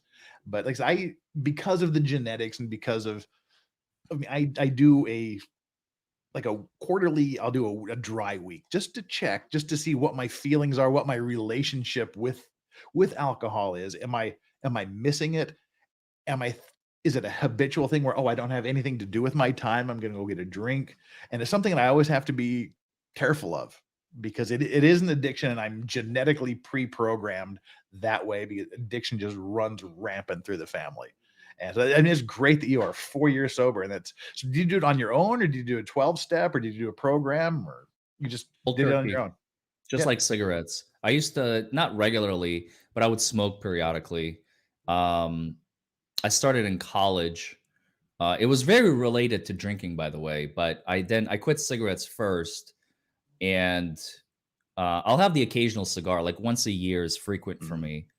me. Even less than that, like maybe once every 2 years now. But no, alcohol, it was see, like, I know people are, especially on my post on Twitter yesterday, were like congratulating me and like, one day at a time, brother, and it's a hard path and blah blah blah. I'm glad that I'm giving a lot of people hope. I don't want to take it away, but I do want to say that for me, I don't have that same, like, I will be sitting in a party, and I love like smelling drinks. Like, show me, Mhm. somebody will order a drink and I can't taste it because I don't want to, but I'll be like, can I smell it? Is it a cocktail? Like, and I'll put it and be like, wow, that smells really good. That smells like a good, or like a whiskey or a wine. Yeah. So I'll occasionally just like, and I don't have that craving, like some people who go through like the 12-step program, they can't Yeah. even come near that stuff because immediately it like triggers them and they start craving it. I don't have that. I don't have that because I just quit voluntarily. I never Yes, waited that's. for it to become a problem, which again, just very lucky. I don't know. I don't know how to explain Yeah, it. and then that was, so my older brother, he was like, well, quitting smoking is easy. I quit 19 times. But my mother, she smoked for ages, and then one day she just said, I'm done, and she was done. She's like, I've had enough. So and it's good that you can do that, and I mean, it is an accomplishment. One of my best friends, he was one of my cigar buddies for ever and ever and ever. And he went to the doctor and they said, you, because his father died early and whatnot. I said, okay, you've had, unbeknownst to you, you had a minor cardiac incident at some point recently. And, the tobacco is contributing to this. And went, all right, guess I'm not smoking cigars anymore. Gave me all of his stuff. He still hangs out, still comes to the cigar lounge, drinks his wine, talks to people. He said, it's a choice I'm making for me, because I don't want to die. So it's not an issue. If I ever go, Mhm. I miss cigars, it's like, okay, well, I don't want to die, so I guess I don't miss them that much. And so, but that's great that you can do that. I go to bars all the time, Yeah, obviously not as much as I used to when I would drink because I have no reason to go. But like yeah. when my friends go and I will order a drink. By the way, bartenders know. Bartenders never ask any questions. I almost never even get like a comment anymore. I used to from people, but I think also with the changing times and like people being more accepting of everyone and everything more and more. Like I'll order non-alcoholic drinks and they'll just be like, well, like on occasion they'll be like, with vodka, like, no. Oh, okay, cool. Like Yeah. cranberry, I'll order like a cranberry, or like, I like to create my own mocktails. I'll improvise, like, what kind of juices do you have? There's literally, my friends used to make fun of me all the time because I would go to a bar and I'd be like, what would you like? And I'll be like, what kind of juices do you have? That was literally my catchphrase. And then they'll be like, I don't know, like, fuck. Never, no one has ever Orange asked me that juice, question cranberry before. juice. I have cranberry, orange, and like pineapple, and I'd be like, okay, well today let's do a cranberry pineapple. Can you do a fitty? And they'll be like, yes, you fucking weirdo, sure. We're still charging you $13 for it, but we'll do it. Yeah. Well, no, they don't. That's the thing, and it's like $2, and it's so much cheaper. Well, see, that's what and- you go to the places where the designated driver, the sober guy, gets to drink free. Those are the places you go. I've been the DD more times than I would like to count. Well, speaking of drinking and driving, I mean, people assume that that's literally the only thing you do is DUI defense. What else do you do? I used to. Do. That's why the DUI guy was and is my brand. But no, we do all sorts of criminal law stuff, all the way up to murder and like Oh, wow. vehicular homicide and stuff like that. We've gotten those cases. We now do car accidents on the plaintiff side. Somebody gets rear-ended, or they're walking down the street and the car hits them. Car versus pedestrian type injuries. So injury work. I'm an ambulance chaser officially. It says that on your name card at the end. Yeah, it literally, like, why wouldn't you? Fucking own it. Everyone's going to be calling you that anyway. Might as well be like, yeah, bitch, I am. And now what? You take away their ammunition. That's all you're doing. Like Lionel Hutz. I can't believe it's a law firm. Dewey, Cheatham, and Howe Incorporated. Yeah. Like, what else do we do? Like, I mean, for the most part, those are the two biggest: criminal law and car accidents and injury. But we do, I mean, the occasional traffic ticket. I don't advertise those anymore because there's just no money in it. Unless you do volume work, which I don't, like the ticket clinic, even though I do have 3 websites. I don't know if people knew that. Oh, I didn't know that. I have the LarryForemanLaw.com, which is our main website. Excuse the umbrella me, website. I have to rescue a ball from underneath the table. The dog's like, right here, get the fucking ball. The umbrella website is Foreman and Associates, and that has all 3 links. It's got my DUI website, it's got my car accident website, and then a third one that I don't really advertise, I didn't really popularize, but it's out there, is the Kentucky Law Clinic, which is the misdemeanor and ticket clinic, is what I called it. I literally, like most good ideas are stolen. There's a ticket clinic in, I think it's all over Florida. And then I found somebody had like a misdemeanor clinic somewhere in was it Miami? I don't know. It's also somewhere in Florida. And I was like, okay, I like these ideas. Do we have one in Kentucky?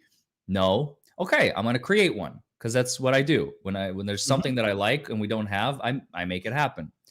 So we do have the kylawclinic.com website, and that is where all our misdemeanors, like the theft, the assault, the tickets, like all of that. That's the website for that. But again, I don't really advertise it, even though it's out there.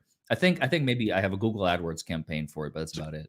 Is that a how-to or a what to do, or is it like a? It's just another thing out there. People are like, oh, I have a misdemeanor. Like, let me call this number. I don't know. Okay. Well, that's awfully industrious of you. I'm an entrepreneur, man. Like I'm a businessman first, lawyer second. I always said that. Being a lawyer, a good one, I've found out, is 90% business and advertising, 10% actually working like a lawyer.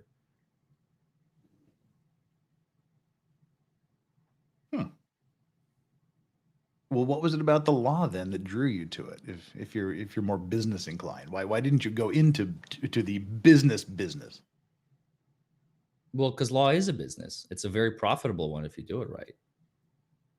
So it wasn't the thrill of the law; it was the thrill of the business, or was it a combination? What is it that makes Larry the DUI guy tick? Trial work.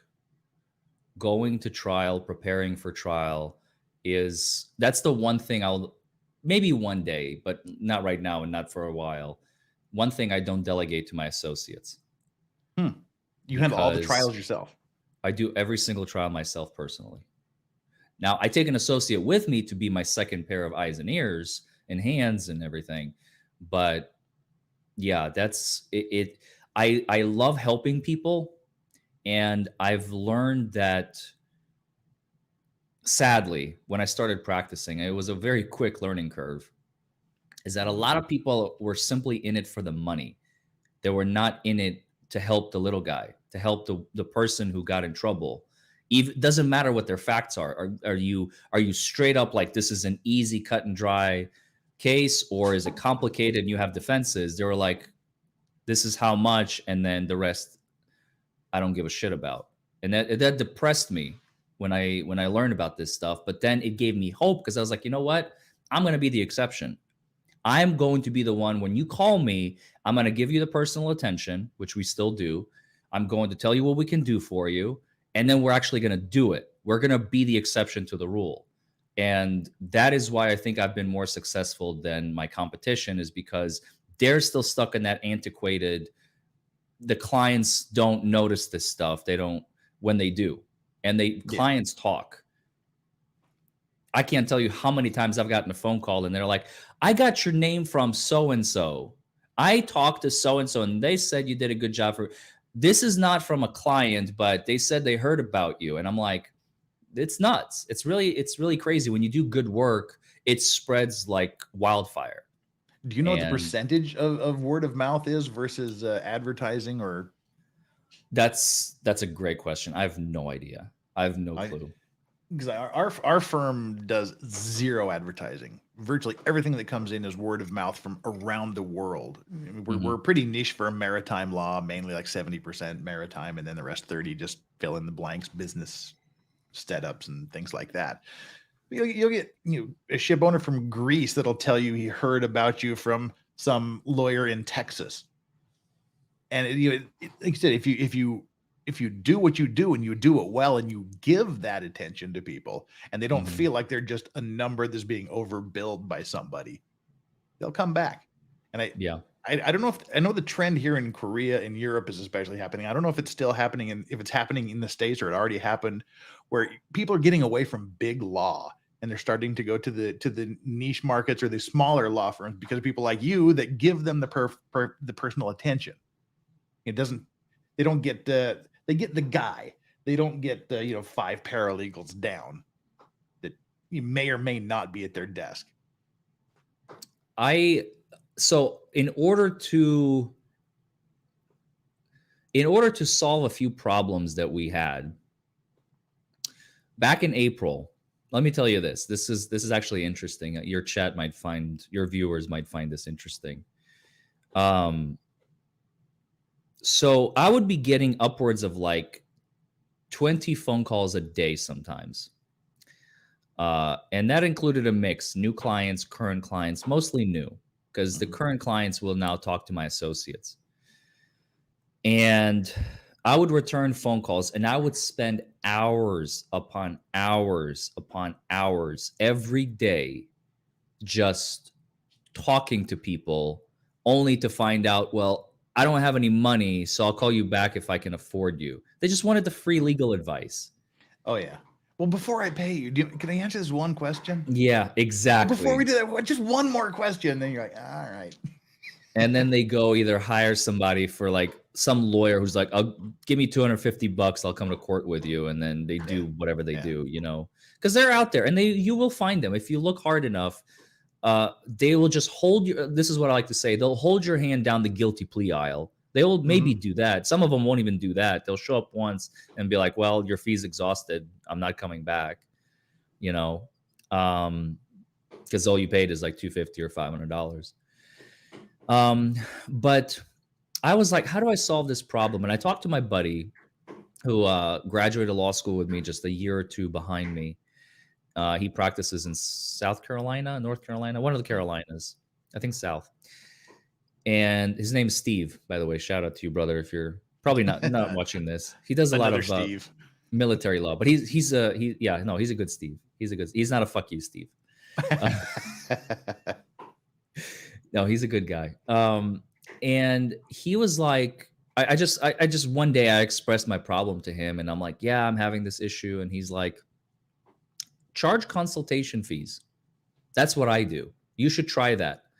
And I was like, what? Consultation fees? No, like no one's going to pay that. I'm going to miss out on clients. And he's like, look, he tried to like sell me on it, but eventually he was like, just try it. And if it doesn't work, all you have to do is mulligan and go back to the old system. Like, what do you have to lose? And I was like, you know what? Fine. I'll try it. Why not? And this was actually right before the trial. So the time couldn't have been more impeccable, the Johnny Depp trial. This was in April. So, I shouldn't say before the trial. The trial was happening. I just didn't know about it yet. And I start charging consultation fees. And we have a very simple system.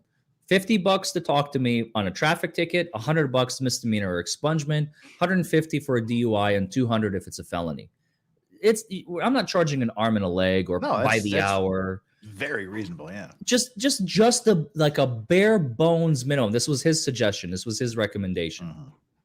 Well, to charge a very, very little, and then I created the scale based on the stuff that we do for the most. And of course, car accidents, and if you are a current or old client or a referral from a friend or whatever, those are always free. Those I will never charge for. And so something very interesting started happening. So out of those 20 people that I used to talk to per day, let's say the rough numbers are 25%. That's the magic number. Mhm. 1 out of 4, maybe 1 out of 5, but mostly 1 out of 4 people would eventually retain us. So out of the 20 people I would talk to, if there are 20 new clients, 5 people would retain us. The other 15 I would never hear from again. Okay, these are like kind of raw numbers, give or take. Sure. On average, if you take like hundreds or thousands of clients that we've talked to. And so something very interesting started happening. The ones who would pay the fee, turns out they're about 25% of the people who would call. So if 100 people call, our current average is 25 people will pay the fee, 75 people will not. And out of those 25, the 1 out of 4, our retention rate is 95 to 100%.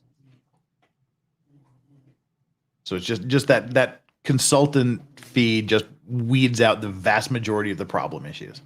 Literally. The consultation fee has eliminated the, can I get some free advice? I remember, I'll never forget these. Like, I swear, Stephanie, my case manager, God love her. She will send me these emails. People like call in, like, I would like to speak with Mr. Foreman. I have a case. And she'd be like, no problem. What kind of case is it? Oh, it's a felony case. I've been charged with like some low level, whatever bullshit felony. Maybe it's like a possession or something or whatever. And she's like, no problem. He charges a $200 consultation fee. Oh, I don't have any money. So goodbye, click. And then she sends it to me like, oh, they didn't have any money. And I think to myself, and I'm like, if you don't have $200 to talk to me, how are you going to hire me on a felony case? What the fuck? That's a good point. You know, so it eliminated like all of that nonsense. And it is literally put at this point, thousands of hours over just the course of 8 months, thousands of hours of not having to talk to all these people in both Stephanie and my pocket. So it was a godsend. And I was very hesitant at first. And as far as I know, and this is, I think this is fact. I think I am the only criminal defense attorney in Louisville, possibly the entire state of Kentucky, that charges consultation fees. I may be the only one. I don't know anybody else who does it in Kentucky. Well, that also, I think, might be a draw in and of itself. If you give the appearance that you're somehow exclusive, that might help. I mean, that was I don't advertise that, but yeah, maybe. But the word gets out. I mean, it's you have to pay to see this guy. He's not doing this shit for free. So that can give you the appearance of being better than everyone else, which clearly you are anyway. But it just may solidify that. That was the old marketing gimmick that Maker's Mark whiskey used. When they started producing their product back in the 50s, 60s, and 70s, they put the nice big drip red wax on the top, and the woman who it was a family company, she was in charge of the marketing. She made it about 20% higher than the highest priced whiskey there in Kentucky. And the advertising copy was, it sounds expensive because it is. And they outsold everybody else because it's that old, how much do you charge? Oh, you can't afford it. Well, fuck you, I can afford it. How much is it? And they'll pay it just because they don't want to be told they can't afford it. And that might be a thing too. It's like, oh, this guy, he's not giving free advice. He's giving advice you have to pay for. So he must know something. So I think that's a good strategy. I didn't think about it that way, but you do have a point. Apple did this too back in, 2005, Steve Jobs. He learned very quickly, it's not about the product, it's about the packaging, even though that's the first thing you toss after you get the product out of the package. Yeah. But that's not the point. If it looks attractive and it looks sexy and it's got the sharp corners and it's all white and boxy, like for the first iPod, if you remember those boxes, when I first saw those, I was like, what is that? I've never seen a box so pretty before. Like that's literally, I was 17 when the first iPod came out, I think, something like that. 05. How old was I? Yeah, 7. You were saying 88. I was like, shit, that's the year I was born. You've been living in Korea as long as I've been alive, like no joke. Yeah. What month did you move? September 21st. September. So I was 4 months old. I was a baby. That's always the fun thing I have to, whenever you meet the young Koreans, you say something like, oh, you speak Korean really well. It's like, dude, I've been in Korea longer than you have. It's like, I've been here in Korea twice as long as you have, kid. Like, what? But yeah, they'll talk really slowly to you. You don't have to talk slowly to me. I've literally been here nearly twice as long as I was alive in America. So it takes a while for that to sink in. Well, when you're not doing YouTube, when you're not doing casework, when you're not, what do you do? What are your vices? What do you spend too much time and money on? Is that a question to me? Sorry. Yeah. Oh, what are my vices? When you're not here, what do you spend your time and money on that? Fucking League of Legends, bro. Like that's my that's my downfall. Well, that's my de-stressor. That's what I use to kind of like relax at the end of the day, even though it does nothing to relax you. All it does is stress you out more because you're like smashing your face against the fucking keyboard trying to get your combination going off or whatever. I don't know. It's I think being like a homegrown kid, video games were always my escape, and they still are. I mean, I don't know if that's ever going to change. They used to be, this stigma like, oh, you play video games. Well, if you're playing video games 27 hours a day, yes, it's a problem. Yeah. If you play like half an hour or an hour a day, I don't see a problem with that. Especially, it's like, what, you watch Netflix, I play a video game. Who gives a shit? Yeah, that's your advice. And now, it's all the people that started the video game generation are now my age, so we still do it, and we understand it's a thing now. Yeah, but like you almost like, and I'm I've doing spent Elden Ring way too much money on that game, and I don't give a shit. Like I can afford it. I love.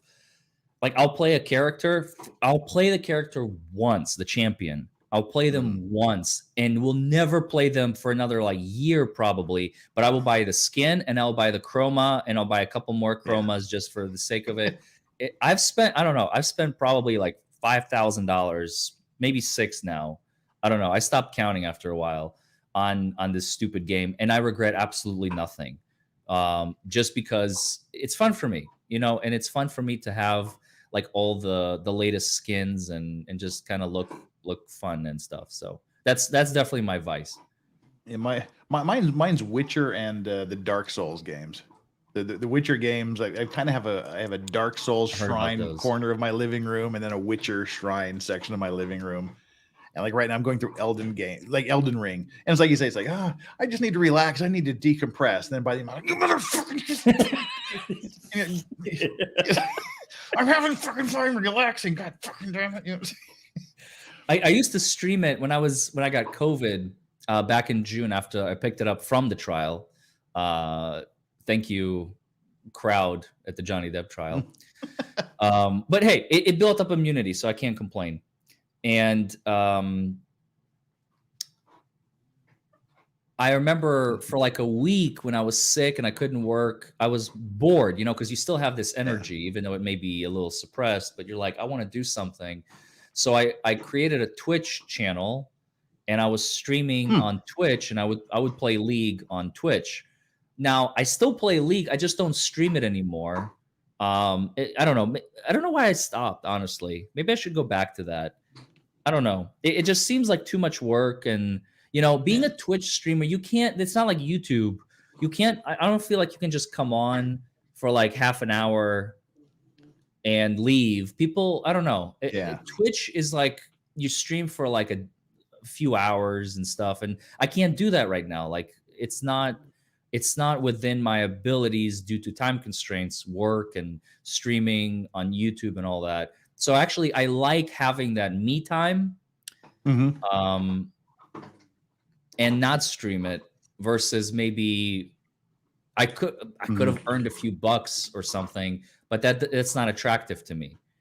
I'd rather spend that time alone, not making any money, and just having a good time, rather than streaming it to the public. Even though the public may enjoy watching me play, but I'm like, I don't know. I probably won't. My Twitch has literally been dying a slow death.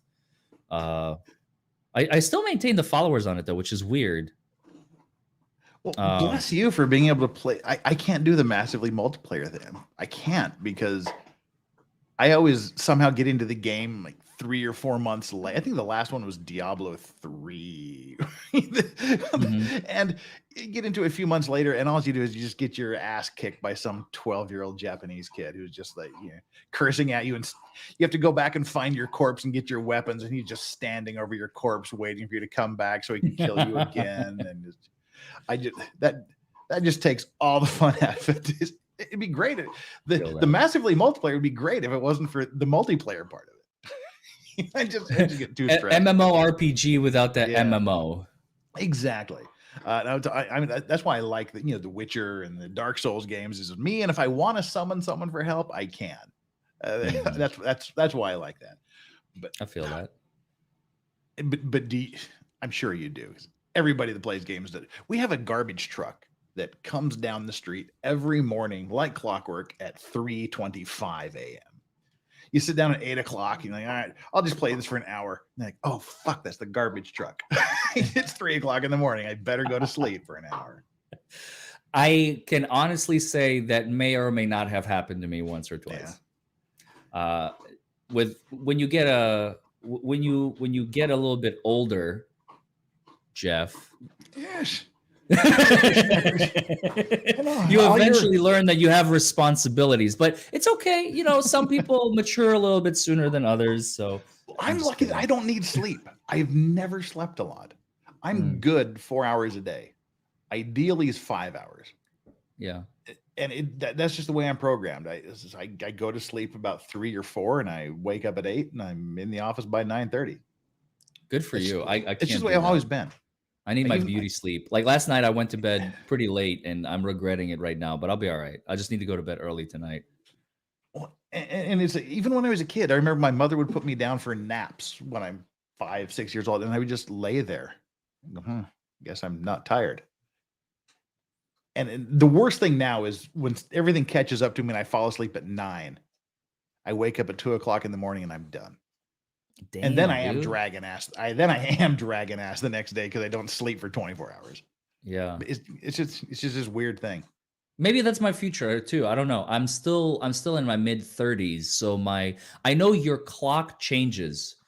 Like I know my dad, he's 73, and he can sleep. Sometimes I feel like he sleeps like 4 hours and he's good.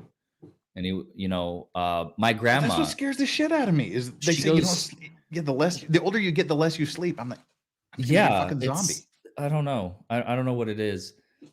And then when you get much, much older, even though again, my grandma is in her 80s, she goes to bed every day religiously at 10:30, and she's up by 6, or maybe even 5:30. I don't know, somewhere around there.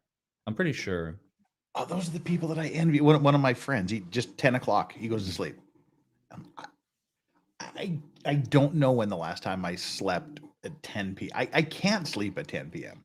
And he goes to sleep at 10. He gets 10 hours of sleep. I'm like, that just sounds like heaven to me, but it's totally out of the realm of possibility. Yeah. I don't know. How long are you going to keep up the YouTube game? Is this gonna be just forever? Yeah, forever. Yeah. Are you kidding me? Hell yeah! Why would I quit? I mean, that's the weird thing is you get a lot of these people like, oh, I'm just write it out and then I'll pull the ripcord and move on to my next project in life. I have not met those people. I've got a good 10, 12 years in me before I decide I want to retire, and I'm thinking this is a pretty damn good retirement gig. Well, you're also what, 65, so you don't have that much left on this planet anyway. Yeah. Well, see, I mean, that's me. I'll be 50 fucking 4 in July. Good for you, man. You look good. I got 11, 12 years, and I look even better when I get this lighting figured out, and I'm not this washed out green color, sort of like jaundiced here. The alcohol's catching up to the liver. You are looking a little bit more orange than usual today, Jeff. No, and having bright green wallpaper doesn't hurt either. That doesn't help the light reflection. But no, I mean, everybody's got their own goals. I mean, some people may have like YouTube as a transitory thing, or maybe like a temporary thing, or maybe an extra boost to their income.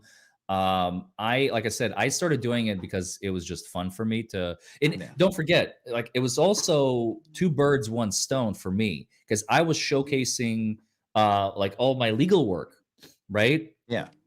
So people would find me on YouTube.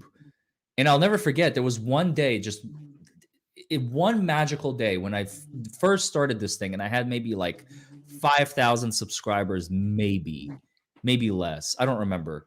But I remember I got 3 phone calls. So for me, this was like I just started kind of thing, a few months in. 3 phone calls in one day. And they were every single one of them. I found you on YouTube. I want to hire you. I found you on YouTube. I want to hire you.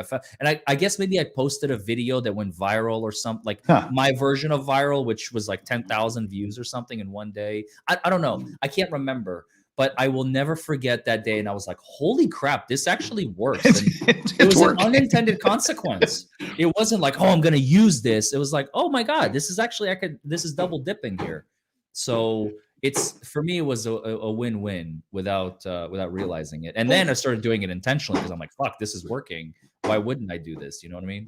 You've got the built-in search term, you DUI lawyer, and boom, DUI lawyer Kentucky, and you're probably the only one that shows up on and of course Google ranks the videos first before the articles, so you're right there at the top of the search.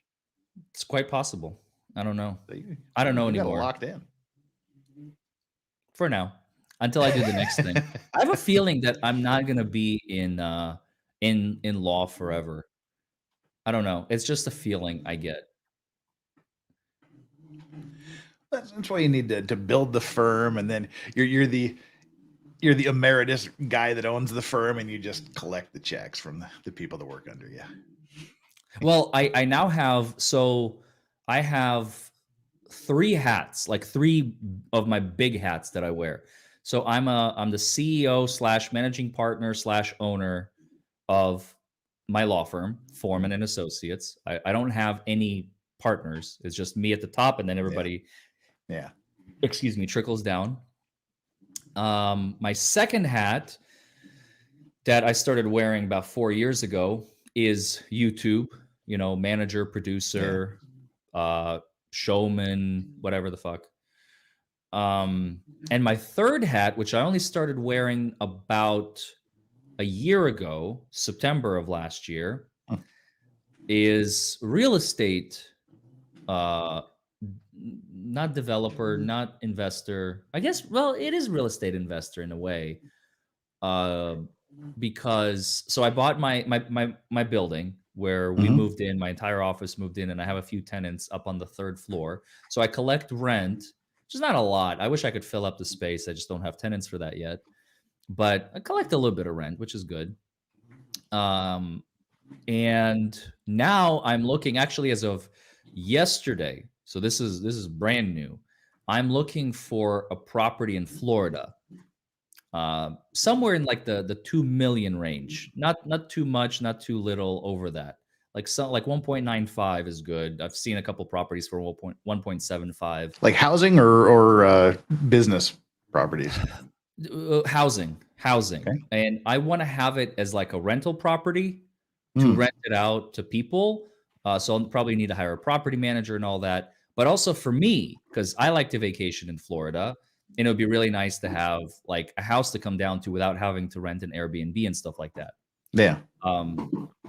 So, and it's amazing. Like the internet is such a magical thing, because I would go to Facebook, and I only have like 1,300 friends on Facebook, and I would like to keep it that way. So don't send me friend requests. I will delete every single one. Please. Like I'm not joking. My Facebook is exclusively high school friends and a couple of friends here in town. That's only it. People I have met. So I'm the same way. Exactly. People I've met in the flesh, I will add you as a friend on Facebook. If I've never met you in the flesh, I'm sorry. It's reserved for that.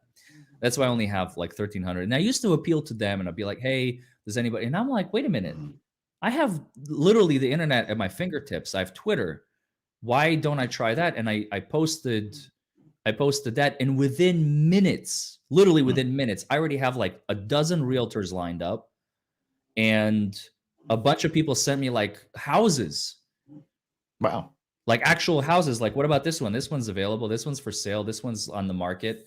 And I've been looking at them all last night. I'm going to continue doing that after I get some phone calls done after this stream. And I'm very excited because it's moving way faster than I thought. And you just keep forgetting cool. these things, like how connected we are. And especially with Twitter, that you have a reach of, you have a following, So are you going to pop over there and follow up on some of them in the near future? Or is it still kind of an out there project? No, this is like, if I can, I know the interest rates are kind of high right now, but I imagine because of that, the inventory is probably high as well. And most people don't buy in the winter. So I'm like, it's like the trifecta right now. I can always refinance in like 6 months or a year when the interest rates go down, if they go down. And if they don't, even better, I'm going to luck out. Because this was not an option for me a few months ago. So I don't know. I want to make the purchase because I'm ready for it. So why not? It's an investment property. By the way, how long do you? Because I could sit here and talk for hours and hours and hours.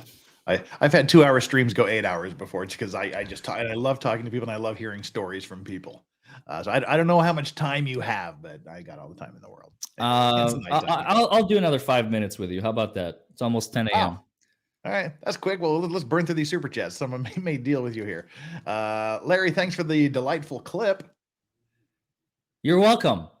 I have no idea what it is. It's Deborah again. I love you, Deborah. Mwah. I love her super chats because I'm always like, it's probably. I'll pretend like I know. It's definitely the Johnny Depp Amber Heard reaction clip. That's what she's thanking me for. Could be.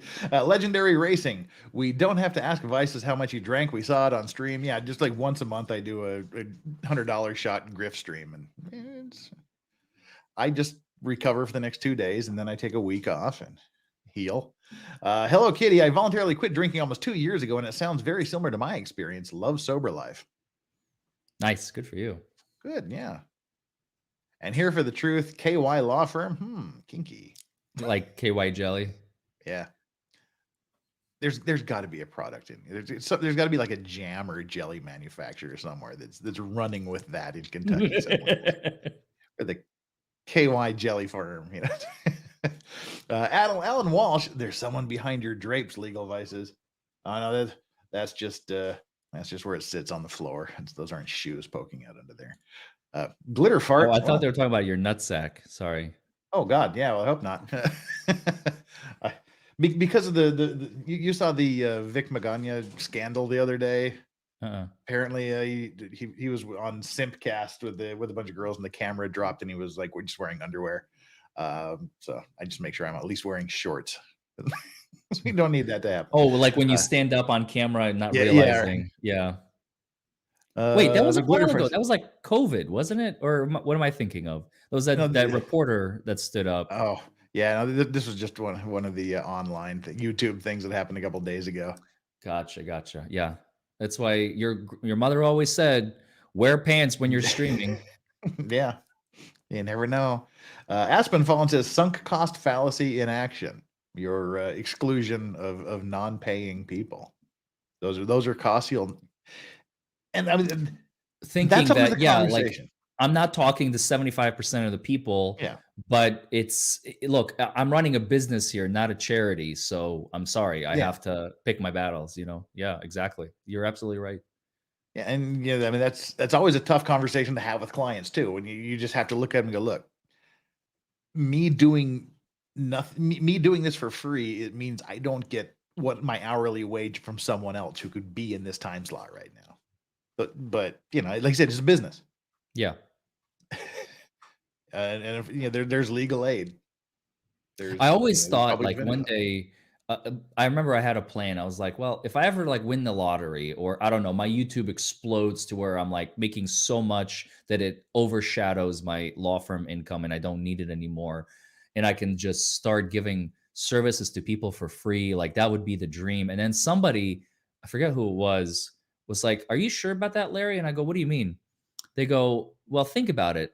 If you start offering services for free and you are private, think of the number and the amount of people that are going to start abusing that and using the shit out of you and not appreciating the fact, because I'm an idealist. That's my problem. Sometimes I have a vision and I'm like, it would be really awesome. And then somebody will have to tell me, like, you do realize that that will never work in practice because of human nature. And I'm like, fucking humans, man. I forgot about that element. But still, then, I mean, you would have the luxury of just being able to take whatever cases you wanted to take. Well, but then again, it kind of like again, cum si cum sa. You're what are you in it for? Are you helping people? I don't know. It raises so many questions. I give up on it. One question puts the altruism on the back burner forever. Basically, literally. I approved the new dog-friendly cam. Well, when I went from the 33-inch to the 50-inch monitor, now the camera is literally out of arm's reach, so you can't help but have the downward view. So you have to be extra careful with the shorts. Mistress Meg, enough law. What about Curious George? Yeah, you're down to your last 2 Curious George books. Yes, I have. How did this start? Do you want to know the real reason? Yes. I'll tell you the real reason. I've Because never went public George with this. is one of my fucking favorite books ever as a child. I was so Curious George when I was a kid. I've never went public with this. I don't know if I should. Oh. It's just us two. Literally, it's just us two. It's just me and you, bro. Just fucking tell it, It literally is. There's only like 720. I'll give you the brush. I won't give you the details because it's just not fair. It's not fair because it's shitting on another person and it's just not my style. Okay. But now originally, I want to hear it twice as more. Who aren't we going to shit on? Tell us. originally, I had no intention. But there was a certain individual that was streaming that I was like, okay, this is like, it was just really, really boring. They were reading something and I was like, this is so fucking boring. And I'm like, and I told my moderator at the time, I was like, you know what? As we're watching it together, I was like, you know what? It'd be really fucking funny. I bet you, I literally wrote her, I was like, I bet you I can read fucking Curious George, a children's book, and still do it better than this person. Well, you know what you say about the stealing people's ideas. And fuck yeah, dude. The copy and paste, man, with your own style. No shame, never. And I was like, and she was like, do it. I dare you. And I was like, oh, I'm going to. And I did it. And I was like, I went live that same evening and I downloaded, because it's accessible on the internet. I downloaded the first Curious George book, which is called Curious George. The subsequent ones is Curious George Does Something. Yeah. And I started reading it, and I thought it would just be like a 7-8 minute read. It would be an inside joke. 2 people would get it, and the rest would be history, right? And I was completely wrong, because as I started reading it, I started noticing, like, this is a kid's book, but at the same time, there's a lot of fucking problems here. Like, there are crimes being committed, there are felonies. Animal abuse is rampant. Animal abuse. It doesn't make any sense. How did he get from there to there? Like, it was just, I was ripping my hair out going, what the fuck is going on here? I got to make and it turned into a series. And people were like, and I did it in a fun way, an engaging way. I didn't have much of an audience. I think I get like 150 people max live reading the Curious George, but it's not about the quantity. It's about the quality, because the 150 people who actually show up, they're like, Larry, I can't go to sleep right now because I'm dying of laughter. You killed me. And I'm like, hey, you're welcome. Whatever. We're having a good time. So this just started from shitting on someone else's. The original plan, but not openly. I still, Yeah, as you can yeah. tell, I haven't called them out yet. You don't know who it is, and I'm not going to tell you. But the original plan was to just have a little inside joke between like me and the mod, and maybe at least one other person. Oh, see, don't do. I don't handle. I don't handle not knowing well at all. Like the worst way to kill me is tell me in August, oh, I've got your Christmas present. Here it is wrapped up.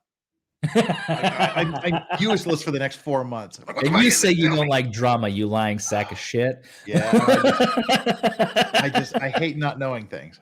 Ugh. Sorry, I don't like the That's all drama. I I'm just gonna like give the you. information. Yeah. And I really think that's now we're doing a series, by the way, Jeff. I don't know if you knew. We're going to start a series, and I already have 7 or 8 people who emailed me at my request. No joke. We're going to be doing nursery rhyme and like classic books trials of like like Willy Miss Wonka being Muffet. charged Yeah, with like okay, attempted murder of like Yeah. these kids at his chocolate factory. Little Miss Muffet, I don't know, sat on a tuffet, whatever.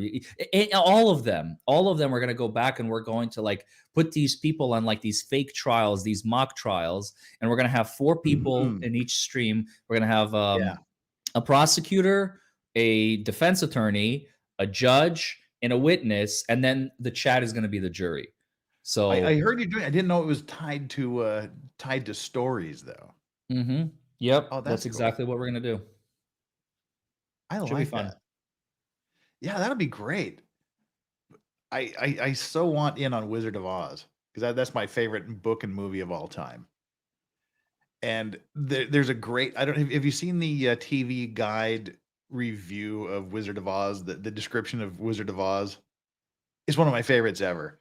It says Wizard of Oz transported to a surreal landscape. A young girl kills the first person she meets and then teams up with 3 strangers to kill again. And I just love that. Hey, it's not wrong. That's why it's funny. Yeah, I know. And I love going back to these things that you watched as a kid that were funny, and then you go back and watch them as an adult, and you realize they're on totally different levels. Like now we're getting into Christmas time.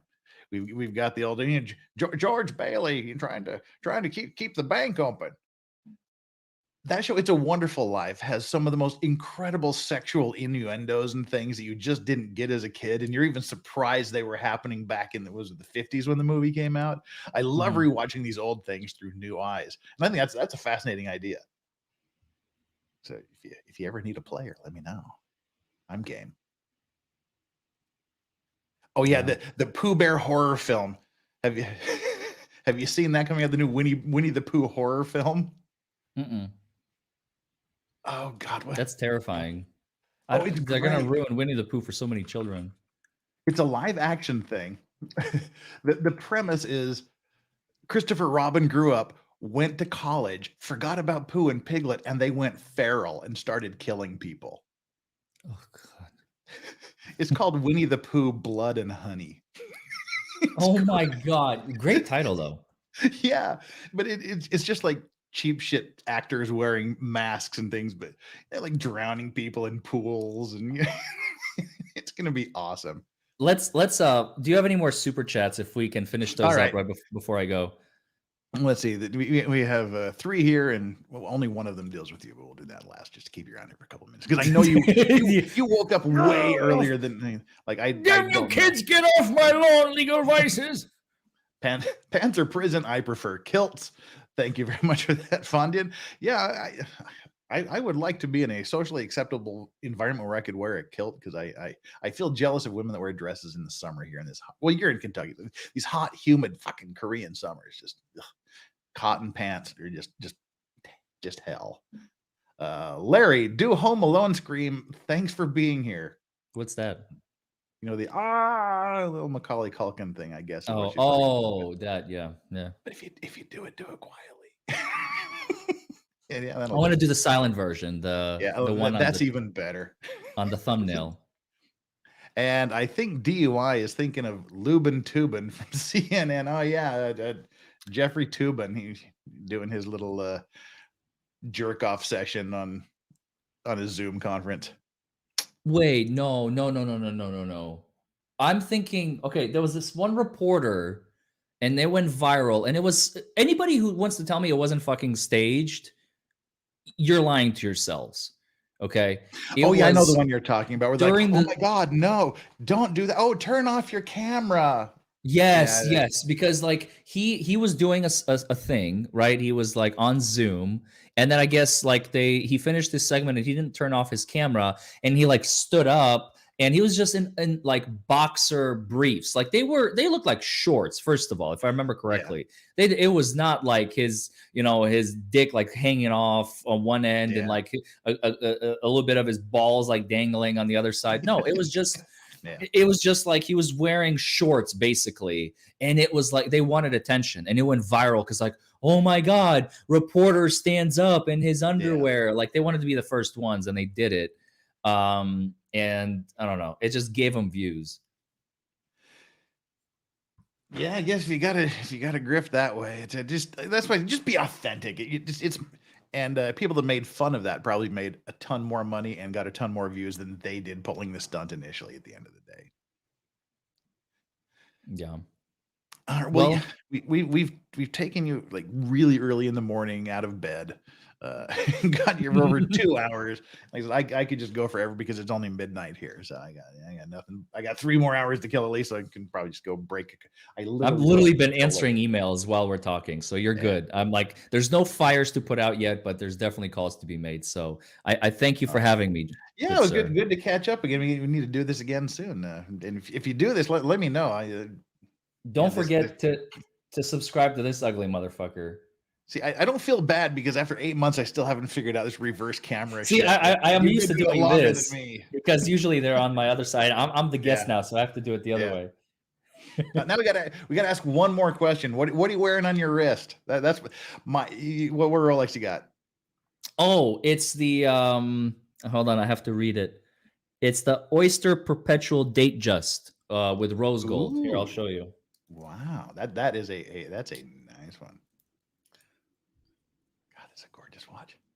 Yeah, it's I like one to of my say devices is watches. I'm wearing a 2023 Honda Accord on my wrist. Yeah. Did you buy it new or secondary market? No, brand new jeweler. Oh, you lucky bastard. You just can't even offer, man. Like you own your own shit, and you just kind of like eventually rise up the ranks. Well, here in Korea, it's like, well, we don't have any. They're sitting on a fuck ton of product. Like, the only one we've got is this $150,000 diamond encrusted date. You're like, yeah. So if I buy the $150,000 one, then I can buy the one that I want to buy. I can buy the sports watch if I spend. I'm not gonna. Yeah, I just get everything secondary here. In the Rolex market. That's just one of my vices. I just noticed it, and I had to check that out. I normally don't talk about it, but since you asked. Yeah, well, like I said, this thing, I've got my winders back there. I got another stack of watches over here. That's just my thing. That's whiskey, cigars, and watches are my legal vices. So just had to ask. Take care. We'll see you soon. Thanks for being here, and we'll let you pop off, and then I'll take these degenerates here and chat out. Have fun. See you again soon. Yep. Thanks for having me. Thanks. Yeah, let's not make another 6 months for next time. Yeah, seriously, we'll do it. All right. Take care. Bye. Yeah. Bye.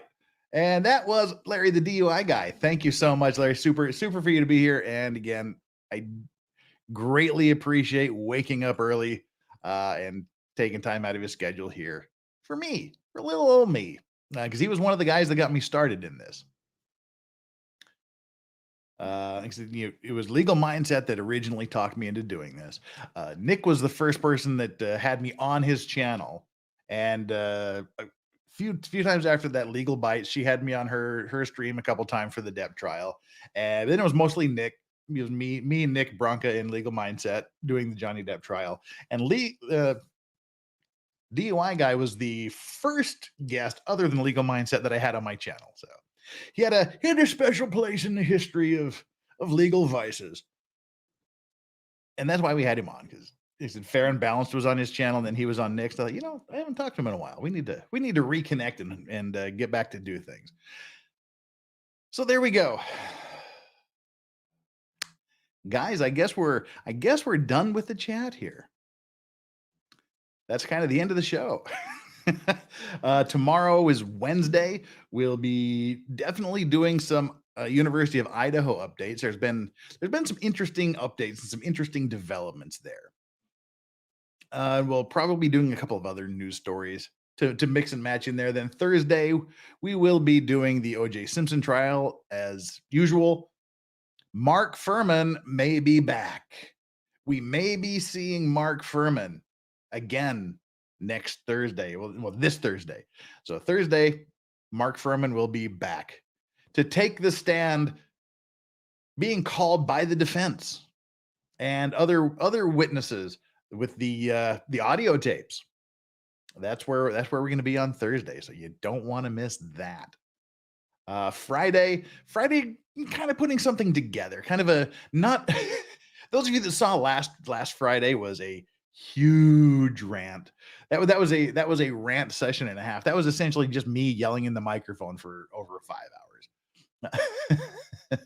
This Friday won't be that ranty of a rant, but we'll still talk about some weird stories and a few other things, and maybe do a bit of the unexplained, kind of putting together a guest list, I think, of people that I want to get on here for Friday. And we might be doing some things over the weekend this week. So we'll just have to see. Guys, thanks for being here. Really, it's time to shut this down. Have a great night. Mods, thank you so much for being here. You guys are super sweet and you're super awesome. We've got all of our mods here, which who do we got? We got Alan, we've got Rose, we've got Jessica is here. Hey Jessica, hey, why are you not working? Flux, I don't know if you're still here. You still here, Flux? Valhalla is here. That's kind of that's so we've got a good mod rep in here. We had a great chat here. You guys are awesome. You're funny. We enjoy it. Thank you for being here. Thank you for hitting the like button. What do we got? You notice I didn't shill for likes today. I just didn't want to interrupt the flow. We had 673 likes, and we got a couple subscribers out of it, so that's pretty darn cool too. And what do we got? What do we got here? Yeah, we picked up a couple subscribers. That's great. So thank you, mods. Thank you, chat. Thank you to those of you that are just having it on in the background listening. And again, as I said, come back later, leave a comment, leave a like. Hey, Flux is still here. Cool. I see you there, Flux. Thanks for the super chats. Always appreciated. Deeply, deeply appreciated. Y'all take care. Enjoy yourself. And have a great night. We'll see you tomorrow. Same bat time, same bat channel. Until then, don't forget, you guys rock. You're awesome. The Vice Squad is the best chat there is. I got the best mods. I got the best chat people. I got the best subscribers. I got the best members. Everything else, you guys rock. See you later. Bye now.